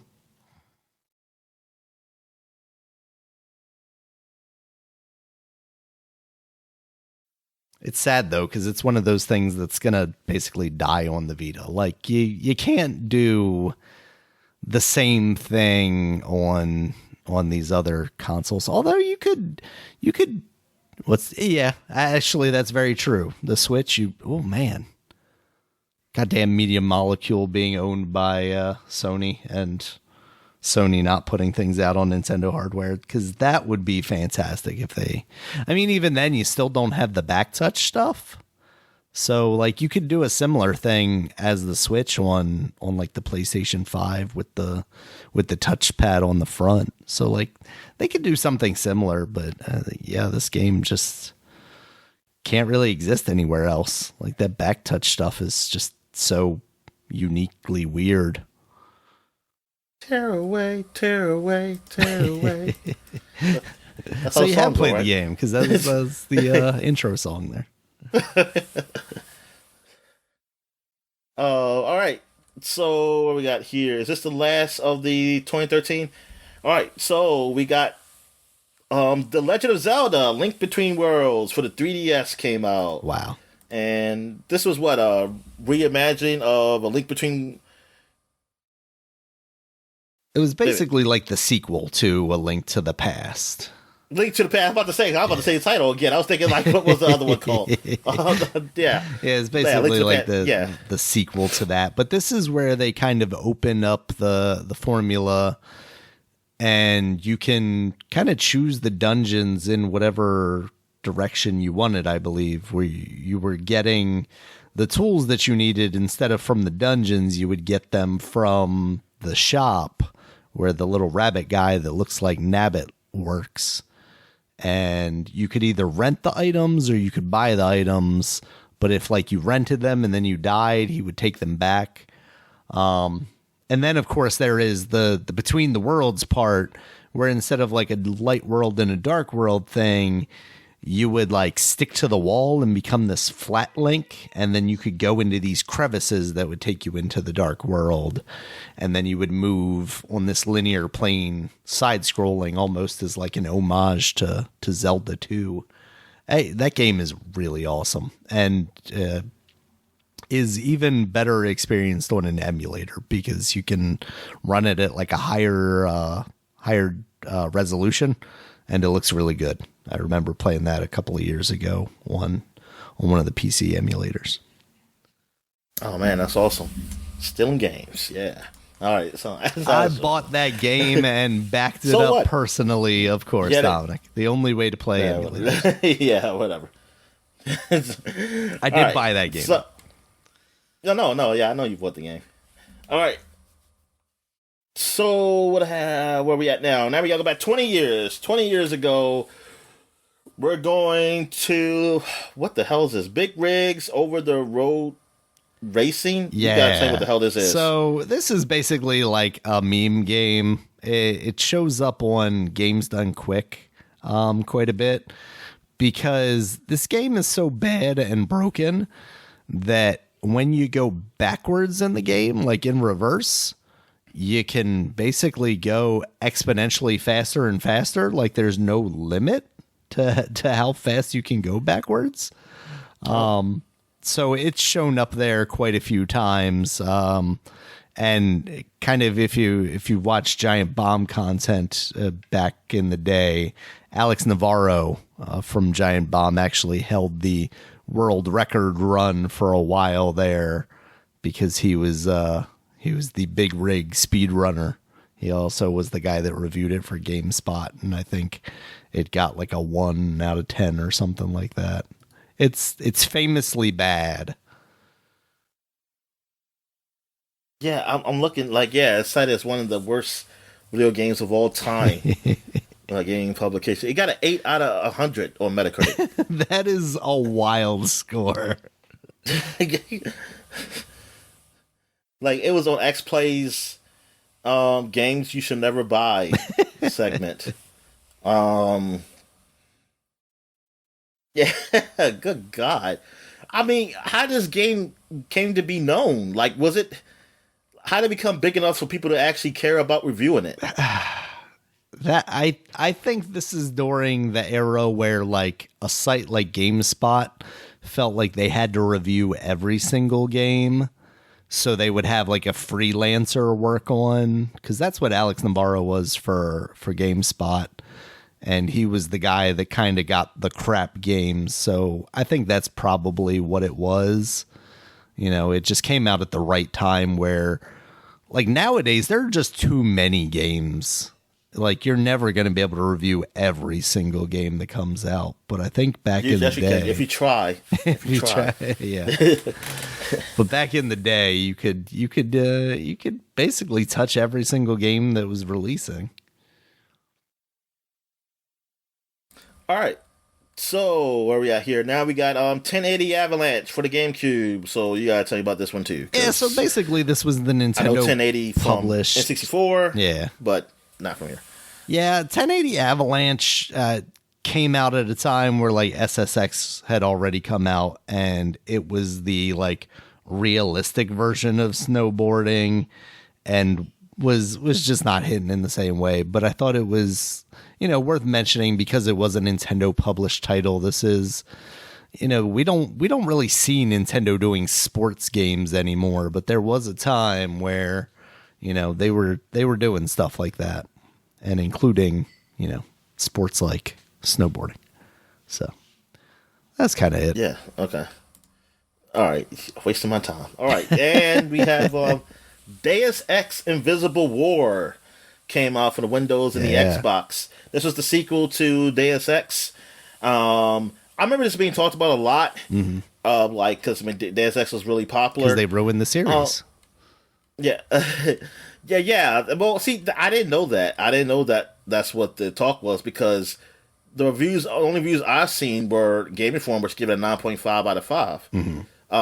And I seen IGN, which gave the game a 9 out of 10. Those are the two reviews I've seen.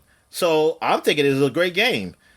I didn't realize that other people were down on it. Yeah.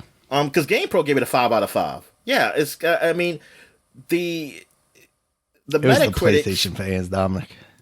The Metacritic gave it the PC an 80 out of 100 and the Xbox 84 out of 100.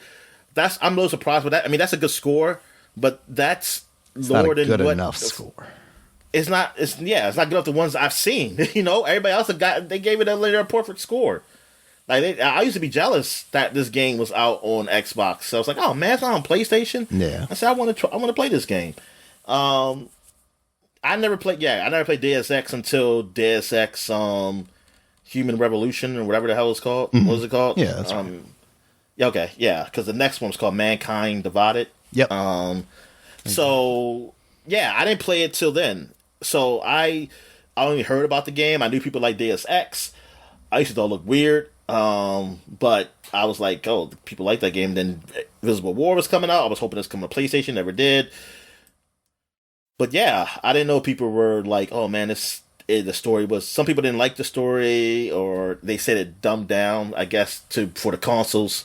Some people believe, but I don't know. I kind of I mean, I don't really want to play it, but I did want at the time. I did want to play it, but now I'm just kind of like, okay, I'll just play Mankind Divided. I didn't play that one yet. It probably doesn't age well when you compare it to those two games, especially because they definitely went back closer to what that original game was, while also modernizing them a lot more. This was around the time though that they did both Deus Ex Invisible War and that Thief game that was exclusive to the Xbox, and basically fanboys were flipping their shit about that. Oh, okay. They didn't like Thief either? No, not the Xbox one. Basically the same. Oh, okay. It was basically the same, complaints that everything was being dumbed down for consoles. Oh, well then that means I would like it then. So I'm okay with that. Maybe. All right. So where we at here?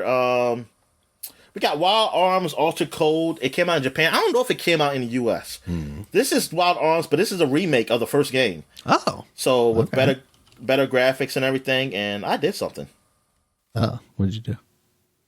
I moved. Oh, did you move them up there somehow? Yeah. Okay, here we go. Yeah, so yeah, I don't know if this one came in the U.S. I'm thinking no, but because I felt like this is probably one of those instances where like Dragon Quest had a remake of something that came on PlayStation 2 of one of their games, but it never came over, and we didn't get it until years later. Looks like it was published by somebody in North America, but I'm not sure when it came out. Oh, like did it come out recently, or like maybe more recent than then? Yeah, because I was like, oh, I didn't know they did a remake. I didn't really think about remakes. Yeah, they've got it listed as November 27, 2003 here, so maybe. But I never realized that this had happened. Because Wild Arms, like that first one before Final Fantasy VII came out, I was like, man, this is awesome. Like, I don't know if Final Fantasy VII is going to be as good as this. And then that's a series that basically like fell off my radar as soon as Final Fantasy came out. Like I know there were several more after, but it's long gone, fallen to history at this point. I see 2005. I mean, that's damn late. Yeah, so they had a remake that came out. I don't know. I mean, maybe I'll play that version. That was a game I was remake that game now, don't we? Yeah, just like Last of Us re-release. Yeah, and at least that will make a little more sense, though. I mean, that's talking about 20 years, 20 years from the remake. You're right. We shouldn't do that. We should do Wild Arms 20 or whatever they're on now, if they got that far. All right, so so that's cool. What did they give it? This game, did they like it? And I'm trying to see if there's a wiki of this shit. Yeah, I got it here. I don't have a wiki. I mean, oh, there it is. Yeah. Well, that's just a Wild Arms wiki. I was gonna say it's just the subline of the Wild Arms one.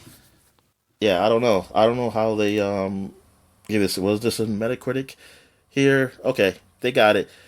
It was on 73. It looks like. All right. I mean, I guess that's okay. IGN gave it a 77.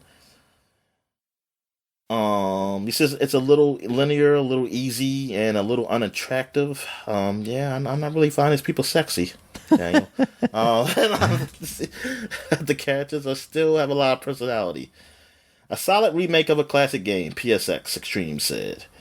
Think about fantasy setting with the Wild West motif that makes the game enjoyable to play. That's what Gaming Age said. But what did Lord Batman gave it a 0, Daniel. Oh, no, he Lord said, Batman.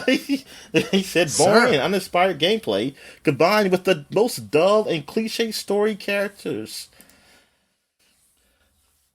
They say one has to wonder how we managed to play these subpar games 15 years ago.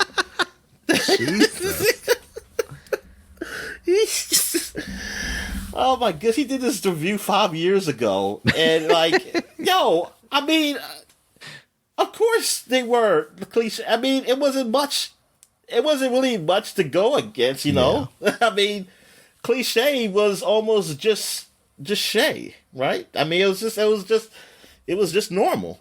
I mean, yes, if it comes out like around now or even like 5 years ago or something like that, yeah, it would be like, oh, this is really uninspired. I think then it's still expired. It's still aspiring then. I don't think it's too cliche at PlayStation. Well, this is a remake, so it came out on PlayStation. Yeah, I think cliche storylines were okay to still come out. Yeah. In game. All right. Let me see. Where we at now? Next game is Onimusha. I just made that up. I made Shay. I think Shay. Is Shay a word? That gotta be a Shay. Isn't cliche? It's like the prefix. Yeah. Post-Shay, pre-Shay, cliche. All right. Onimusha Blade Warriors. This was the fighting game of Onimusha. Nobody asked for this. What you say? Nobody asked for this.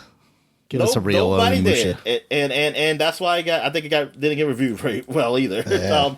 I'll put cut. Damn. I'm trying to do a copy so I can see what the game got reviewed. But yeah, no, I didn't even know this. I didn't even know about this day. I mean, I remember it now, but like when I saw it, I was like, there was a fighting game? It's like, oh yeah, I think I sort of remember like it being announced or something, but yeah, this is I don't think I don't even see a Metacritic on a damn wiki site. I'm just gonna say it was not good. That's all I'm gonna say. No, they don't got like reception or nothing. Man, who did the wiki for this page? God damn. Well, game facts at 63%. Yeah, I don't know. I don't see it. Is there a Metacritic? Oh, here we go. On Metacritic, they gave it 65. Yeah. Games Radar gave it a 72. Electronic, I think is Gaming Monthly. Yeah, 72. Yeah. All right. So. Yeah, not good. I don't know what they were thinking with this Capcom. I mean, they are a fighting game company. You know, they have some of the top fighting games with Capcom, but I guess they didn't put those people on this game. Yeah. And really, they shouldn't have done a whole game of Onimusha. I guess they were trying to do Bushido Blade or something like that, Daniel. Maybe they're thinking like, hey, we can go after that market. All right. We need a new Bushido Blade, Dominic. What do you say? We need a new Bushido Blade. Yeah. All right, so now we're going 30 years, 1993. Sonic the Hedgehog Spinball was released. I think we talked about this on the covers of how I had it. I got it for Christmas and how my dad was really good at it. Yeah. He beat it. I really liked the game. I thought it enjoyed it, but even though it's not really high on Sonic games, I think it's better than, I'm going to say it's better than all the ones where there's Amy the Hedgehog and all the other characters. Like, this one had the characters from the TV show in here.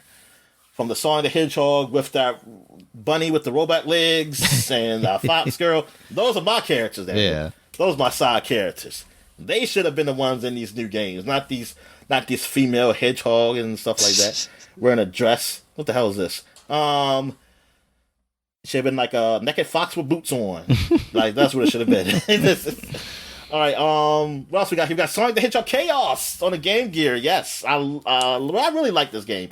But this is where I can finally play as Tails flying in a Game Gear game.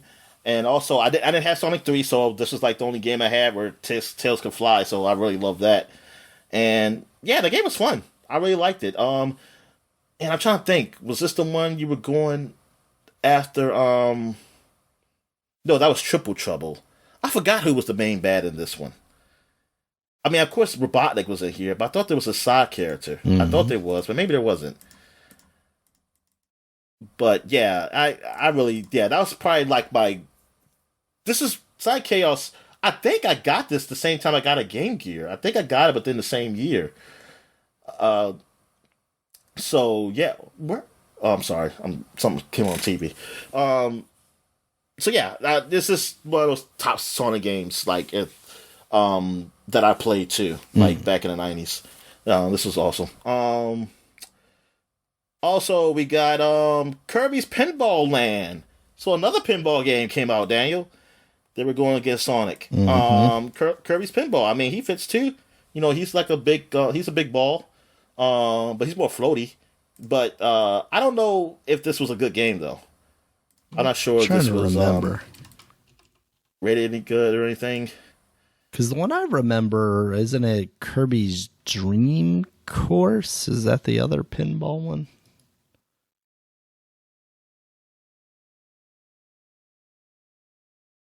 They, Lunchchild Monthly gave it a 7.25 out of 10.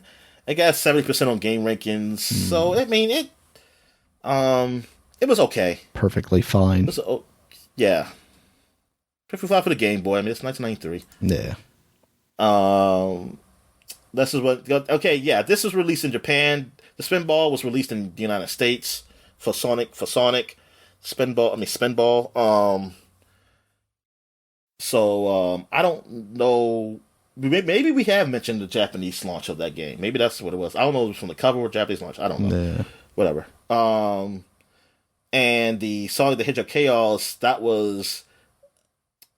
Damn, I don't know if that was released... Was that a U.S. release or Japanese release?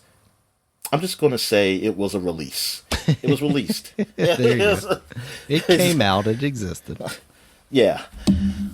All right, then. So that's it for the flashback segment. So now we're going to take a quick break, and when we get back, we get to the gaming news. All right.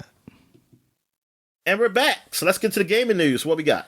All right, Dominic. So first up, we got Resident Evil 4 VR mode for the remake. That is coming out December 8th, just a couple of days away from recording this podcast. That is unfortunately, of course, PSVR exclusive. Well, PSVR 2 exclusive. A thing that you might have forgotten released this year? Yes. Released this year. Yes. Yeah, so that sucks. I hope at some point that comes to PC as well. I don't know if I have any hope, though, because they never did with the, Resident Evil 7. And look how much money did Sony spend? And I think, and whatever they spend, they overspend, because I don't think it was worth it. Yeah. Like for them, it was not worth them spending that money. Yeah, no, they aren't getting a return on their investment. People aren't buying PlayStation VR 2s at this point for Resident Evil VR. They might pick them up when they're on discount because that game is there. But yeah, I don't see this being a system seller just because I don't see anything being a system seller for that. They've already shown what they're going to do with that in way of support.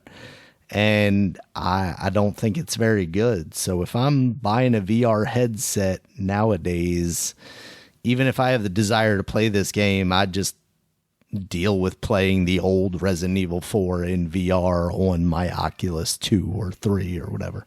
Well, my Quest, my Meta Quest 2 or 3 at this point, because those just seem like better headsets and more functional headsets. I shouldn't say better necessarily, but they give me more ability to play games, as we'll talk about, a little bit later in the news.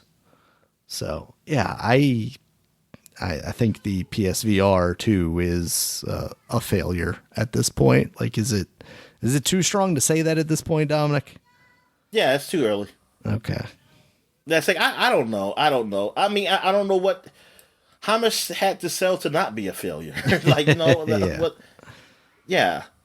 Because I don't hear anybody talking about that thing at all. Well, it's expensive. I mean, so I think it's going to be limited people having it. Yeah. So that's what I'm saying. Like, it's kind of hard for me to say people should talk about it when, like, are they sitting on the shelves too? Or are they just, how much are made and how much are being sold? Like, maybe, I don't know. I'm checking to see if I can go to bestbuy.com and buy one right now, which I can, apparently. Oh, okay. I mean, that's not to say that, they're not selling. That's just to say that, that they are out there. But I mean, I guess that's my point. It's not that I'm hearing like everyday people out in the world not talking about it. I'm not even hearing the podcast that I'm listening to hear about it, which to me means there just aren't games coming out for this thing that are worth, people talking about and getting that traffic. So I mean, I'm just saying, like, makes me think the support's not there. I just don't know what people will get that when you can get the Meta Quest. Like, I don't care what you could say. Like, people before this thing came out, they kept telling you why this thing costs this much. And I'm just thinking, like, and that doesn't matter. I don't care. You can say this thing has the technology of the warp drive in the Star Trek, and it don't matter if it costs too much if people can't use it. Yeah. If people are not going to buy it, it's too expensive. So when they look at the Meta Quest, they think like, man, why this must cost so much less, and it's wireless. Mm-hmm.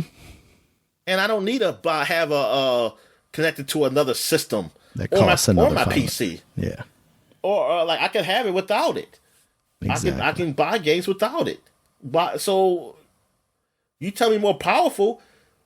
Right now, people don't care about the power right now. No. Like you just gotta get people into it. No, in fact, like it wasn't necessary early on.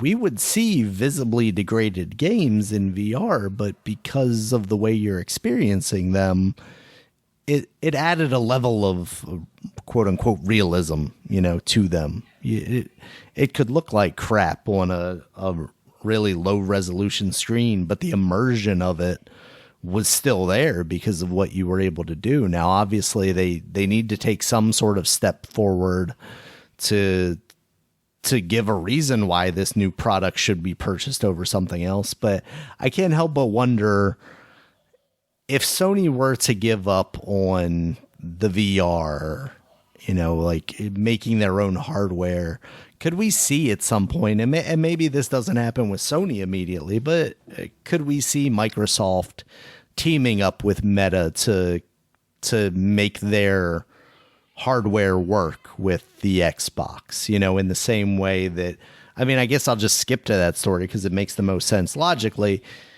Steam Link is now going to be an app on the Meta Quest 2, 3, and Pro headsets. So now you, instead of having a cable that you plug into your headset, a USB cable, and then plugging it into your computer to play PC exclusive games like Half-Life Alyx or something like that, you can do this wirelessly now, which is fantastic. Praise Jesus.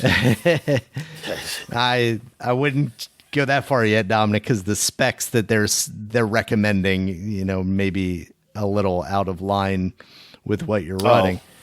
I remember having trouble running natively on my Rift, Half-Life Alyx. So I don't know how that experience will be for you, but now you can at least try it out. I just want to look. I could play somewhat good, the Fallout. Mm-hmm.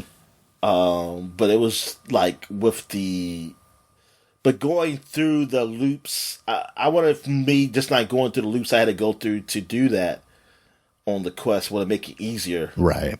For me just to play the Fallout game. Yeah, so that's fantastic to see that happening. I would be super interested to see if Microsoft or Sony would be willing to make that move and make a deal with Meta and basically concede the hardware to them. I mean, I think it's rumored that Valve is still working on VR hardware and might have a new headset to announce at some point. I don't want there to be necessarily a monopoly here in this space, but at the same time, it very much feels like in order for mass adoption to increase here, they kind of need to get behind a single thing and get people into the VR before then they start segmenting it off for themselves and saying, okay, this one does this a little better and this one does this a little better. Right now, the library of games is just not there, and that's why I complained about the PS VR 2 not being backwards compatible. I know there's a lot of hoops that they would have to jump through to try and get that stuff working. But if you're telling me the limited amount of VR games that I already have is now going to be blocked off from playing with this new hardware, and now I'm going to have to start that library all over again, that's a concept that I've moved away from. Even the consoles are falling in line with the idea of backwards compatibility and like open compatibility in the same way that I can go back and play Duke Nukem 3D on my computer from, 25 years ago or whatever it is at this point. So, this VR thing where we're like, okay, you got to start your collection all over again. And, it's a big ask with these prices. That just didn't make sense to me. And them explaining why they couldn't do, I don't know if they were explaining, but people were explaining why that couldn't be, like how hard it would be to do that. Well, then you should have made it so it could be. Exactly. Done. You're the ones that designed this hardware. Like, you should have took that into account when you were creating this. Like, that's crazy that you would, in this day and age, like, shit is getting worse out there.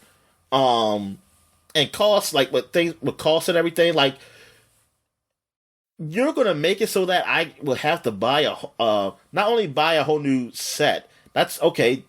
That's somewhat understandable because, this is more powerful, but I can't play the old games? Yeah. Are you crazy? Excuse me. Yeah, to pay $500 for this, and I can't play the old games I bought on the original VR headset.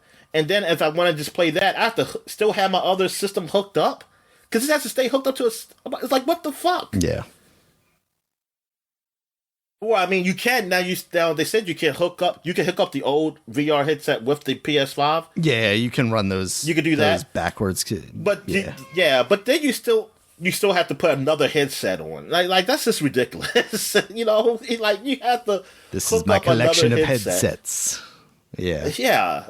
Like this ain't like, yeah, man. Like I don't know, man. Yeah. Plus, like, one cable aside, but the PlayStation VR 2 is still a cabled headset, and the Quests are not. And there's a level of freedom there that is just, uncompared. I mean, I understand you see its power, but man, I don't. That, like I said, at this point, man, when you're trying to get people to play this thing, that don't matter. Mm-hmm. Like you said, it's about experience. Yep. So, we shall see. I really hope that remake VR edition comes elsewhere so that it's playable and not trapped there. But as it is, I mean, we'll see. I mean, this is if it did come out earlier this year, which feels like a lifetime ago, and also just yesterday. This is the first holiday season for the PSVR 2. So, if it flies off the shelves and is a big gift for families or whatever, like, good for Sony. I guess they need to pump up support again so that they can give these people that bought this thing some games. But if it isn't, then yeah. And now we're talking about the PlayStation the PlayStation Portal as well now. So you're talking about Sony releasing two pretty major, pricing wise, pieces of accessory hardware for the PlayStation 5 this year. Like, I don't know that they're necessarily, there's probably a decent amount of crossover there, actually, I would say, which is basically people with a lot of money and maybe not enough TVs or something, But at the same time, I guess there isn't, because it's like, one, I'm trapping myself in this VR world, and the other is like, maybe I've got this portable thing so I can hang out with the family while playing video games because they're using the TV that I would rather be using. Yeah, exactly. Because you have to be connected to it. It's different. Yeah. Like, if there's one thing, it's like you can unconnect it and wirelessly be somewhere else playing PlayStation with the VR headset. But, that just makes it weird. Yeah, I don't know.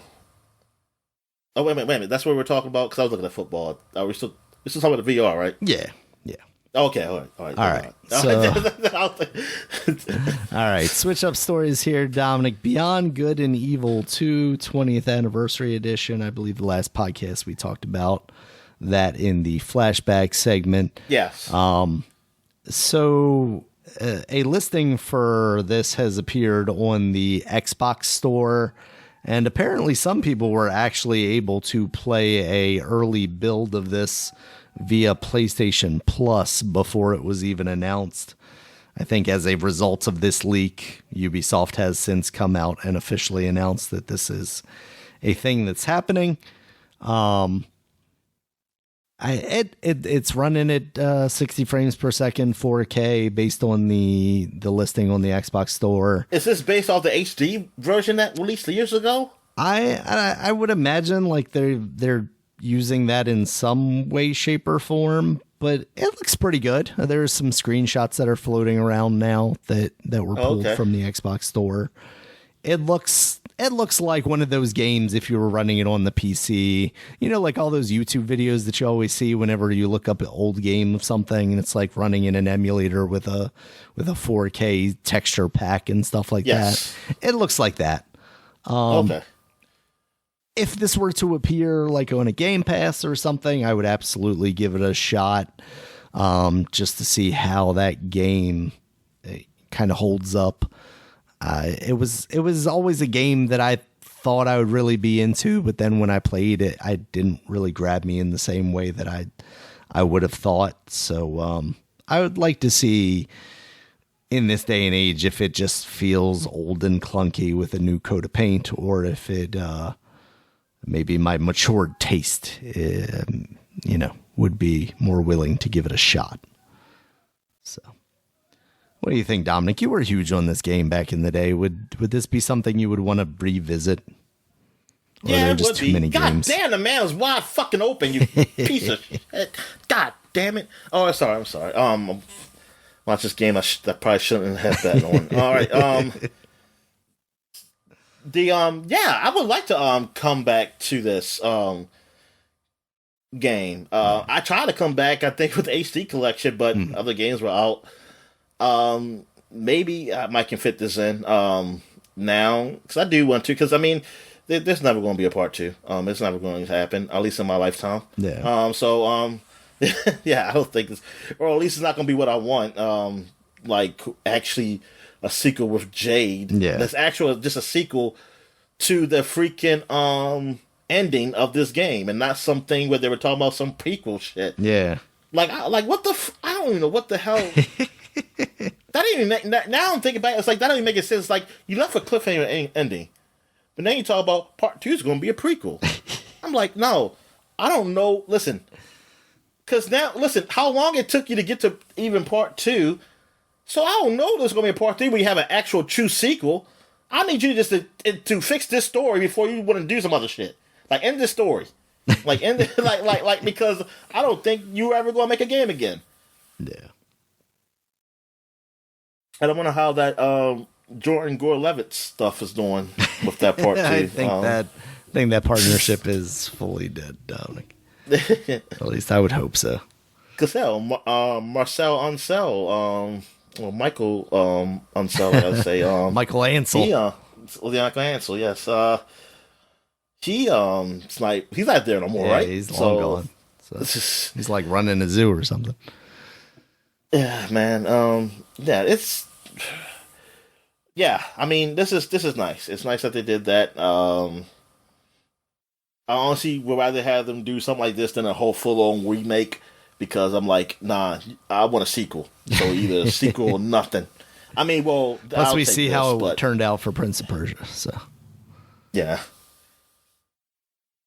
But see, Prince of Persia, it has an ending. Oh yeah. There have been multiple sequels to that at this point. Yeah, they got multiple sequels. But this, like, no.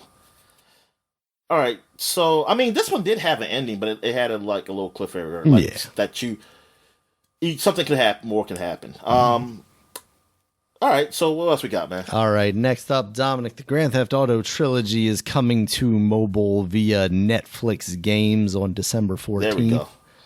So if you're a Netflix subscriber, you can check out 3 Vice City and San Andreas on your mobile device. The tweet I gave you, man, with the guy.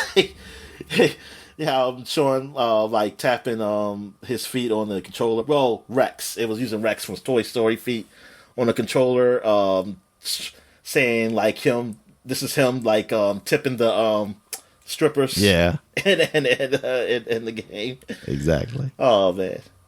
Yeah, I mean, obviously those games are already available via mobile, but now if you're a Netflix subscriber, you can play those. Yeah, and it's also not played on the TV like I wish they were, though. Yeah. Yeah, like that's what I wish it was. I wish it was like these mobile. Yeah, I wish it was like, cause they were already kind of doing it with the whole Minecraft game. It was just like you hit the remote control of what choices you made. Just make it so that at least you can like have a wireless, some type of controller or something, like they do with the Xbox app on the Samsung, those Samsung TVs or whatever. I mean, at least give you that type of option or something. Or, like, you can use your phone, you know, like, as a controller. Because you can do that already with these smart TVs with remote control. And you can play it without me just having to play it on, like, to literally play it on my phone. Yeah, I just want to get it. Or, like, if I'm doing PC. If you're on PC, you can pay it. You can play it streaming through there with a controller.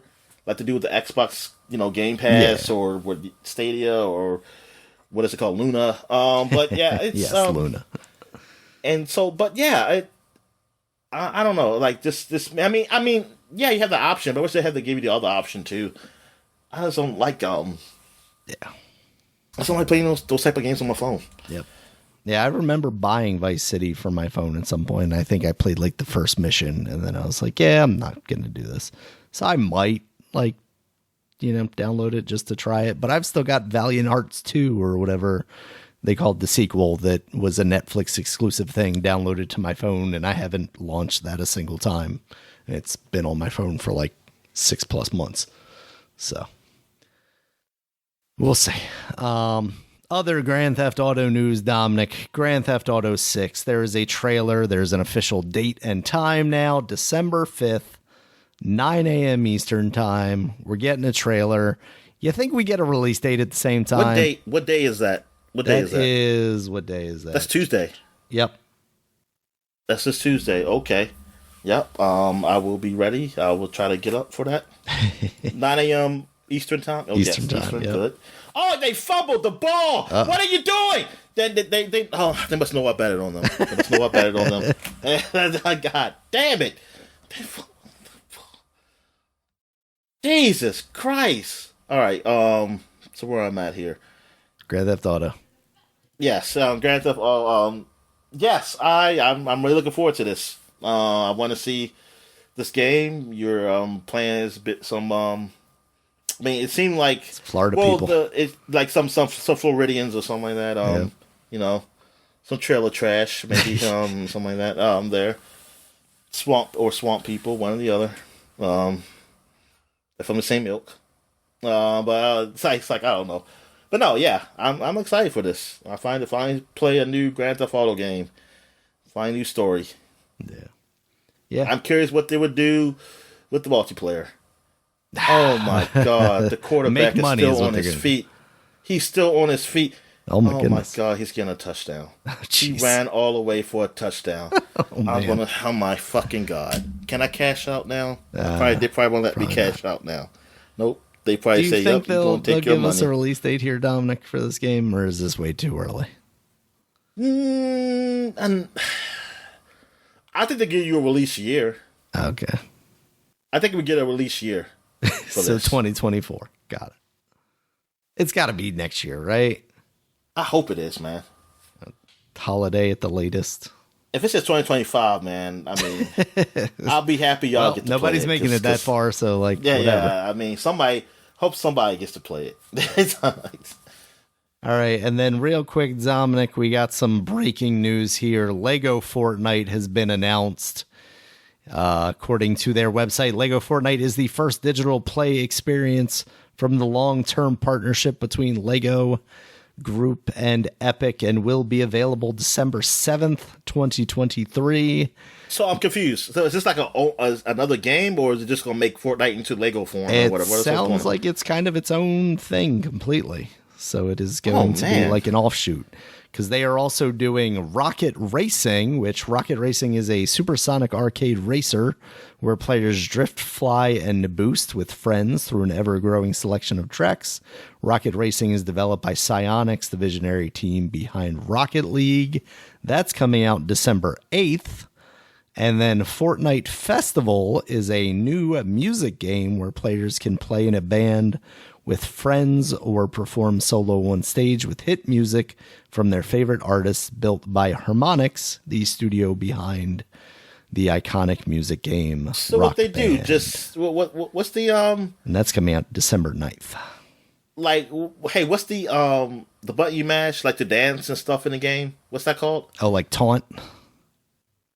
That's all you're gonna do is just taunt to the music? Maybe, I don't know.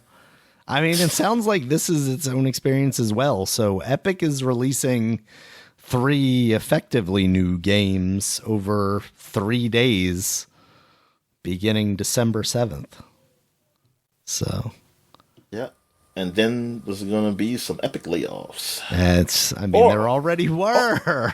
Yeah. Well, those people who laid off, good job on those games. Yeah. They're coming out and they're going to. Yes, thank you for making all these games that you now are not going to get to make any money off of. That is you got paid. You got paid, and that's it. For a little bit. You got paid. You got paid for your initial work, and that's it. Yeah. It's like, thank you for keeping us making the money. I mean, I'm definitely intrigued by Rocket Racing. Like, Rocket League is pretty freaking cool, and to turn that into a proper racing game, that could be to make a car racing game out of a car game is just amazing. Yes. Come on, it's got flying in it, Dominic.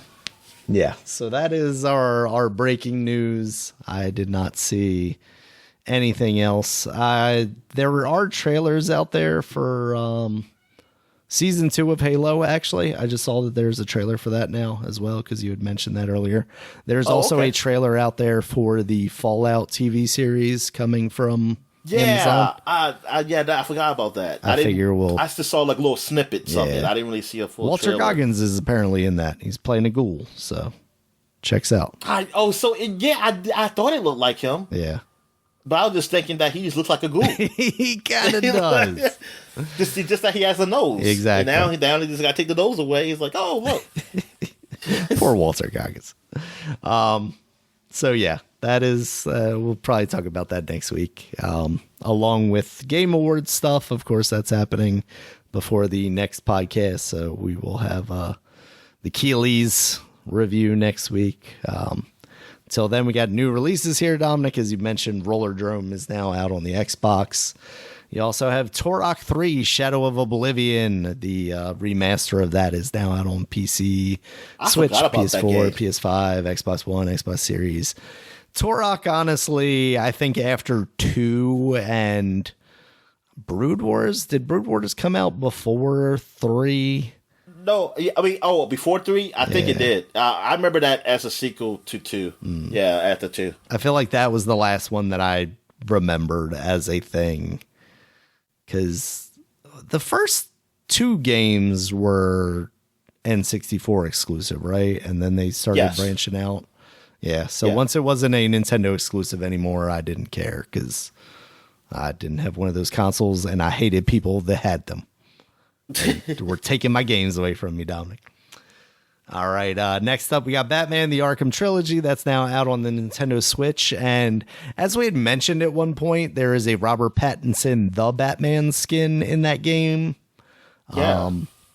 So just in time for the Switch version. That's good. That is it's officially a part of this, and it's not on anything else just yet officially. So it seems like there might be some kind of exclusivity window or something.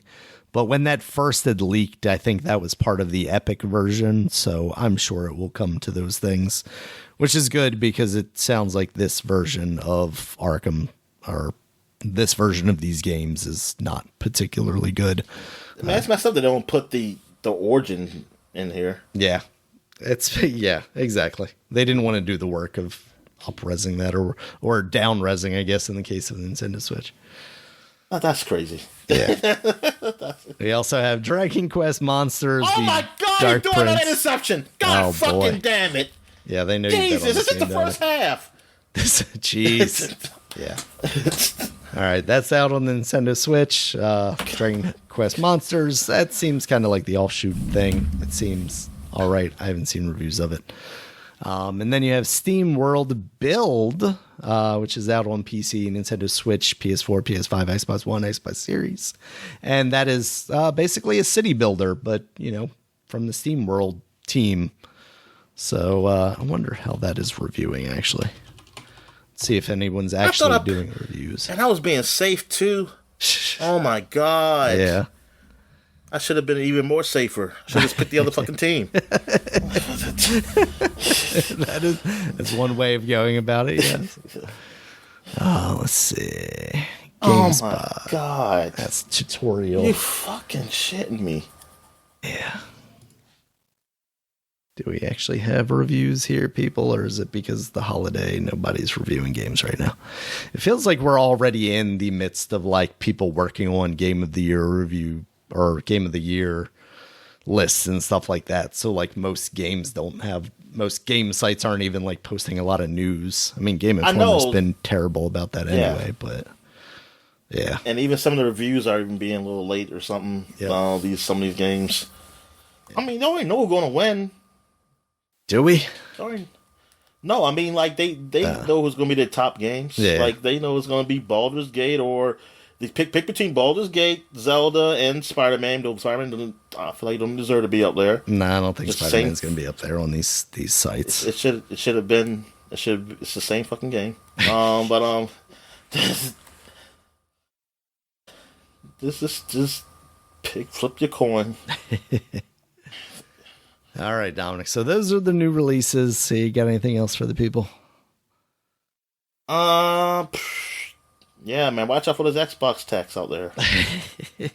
Yes, don't pay. Especially because it says it's lowest price right now. I think you can get one for $349 or something. So, like, yeah, maybe now's the time to get an Xbox before they take your disc drive away in that next revision. Yeah, they had some deals, and there's probably still some deals out there, like you get a game and something like that, controller. I didn't really look at the PlayStation deals, so I don't know if they even have any. I mean, they had a couple, yeah. It was like $50 off or something like that for the older version. Oh, okay. I know you got gift cards at some places, so I mean, there's some things out there. There ain't gonna be no huge discounts, but yeah, it's something. It's better than just buying just the console at regular price. Exactly. Every dollar counts, Dominic. All right. Well, if that is all, we'll wrap this podcast up. Thank you guys, as always, for listening. You can check us out on Twitter. Dominic's at DStalworth5. I'm at RegulusMB. The podcast is at Supapod, SUPAPOD. Supapod.com is the website.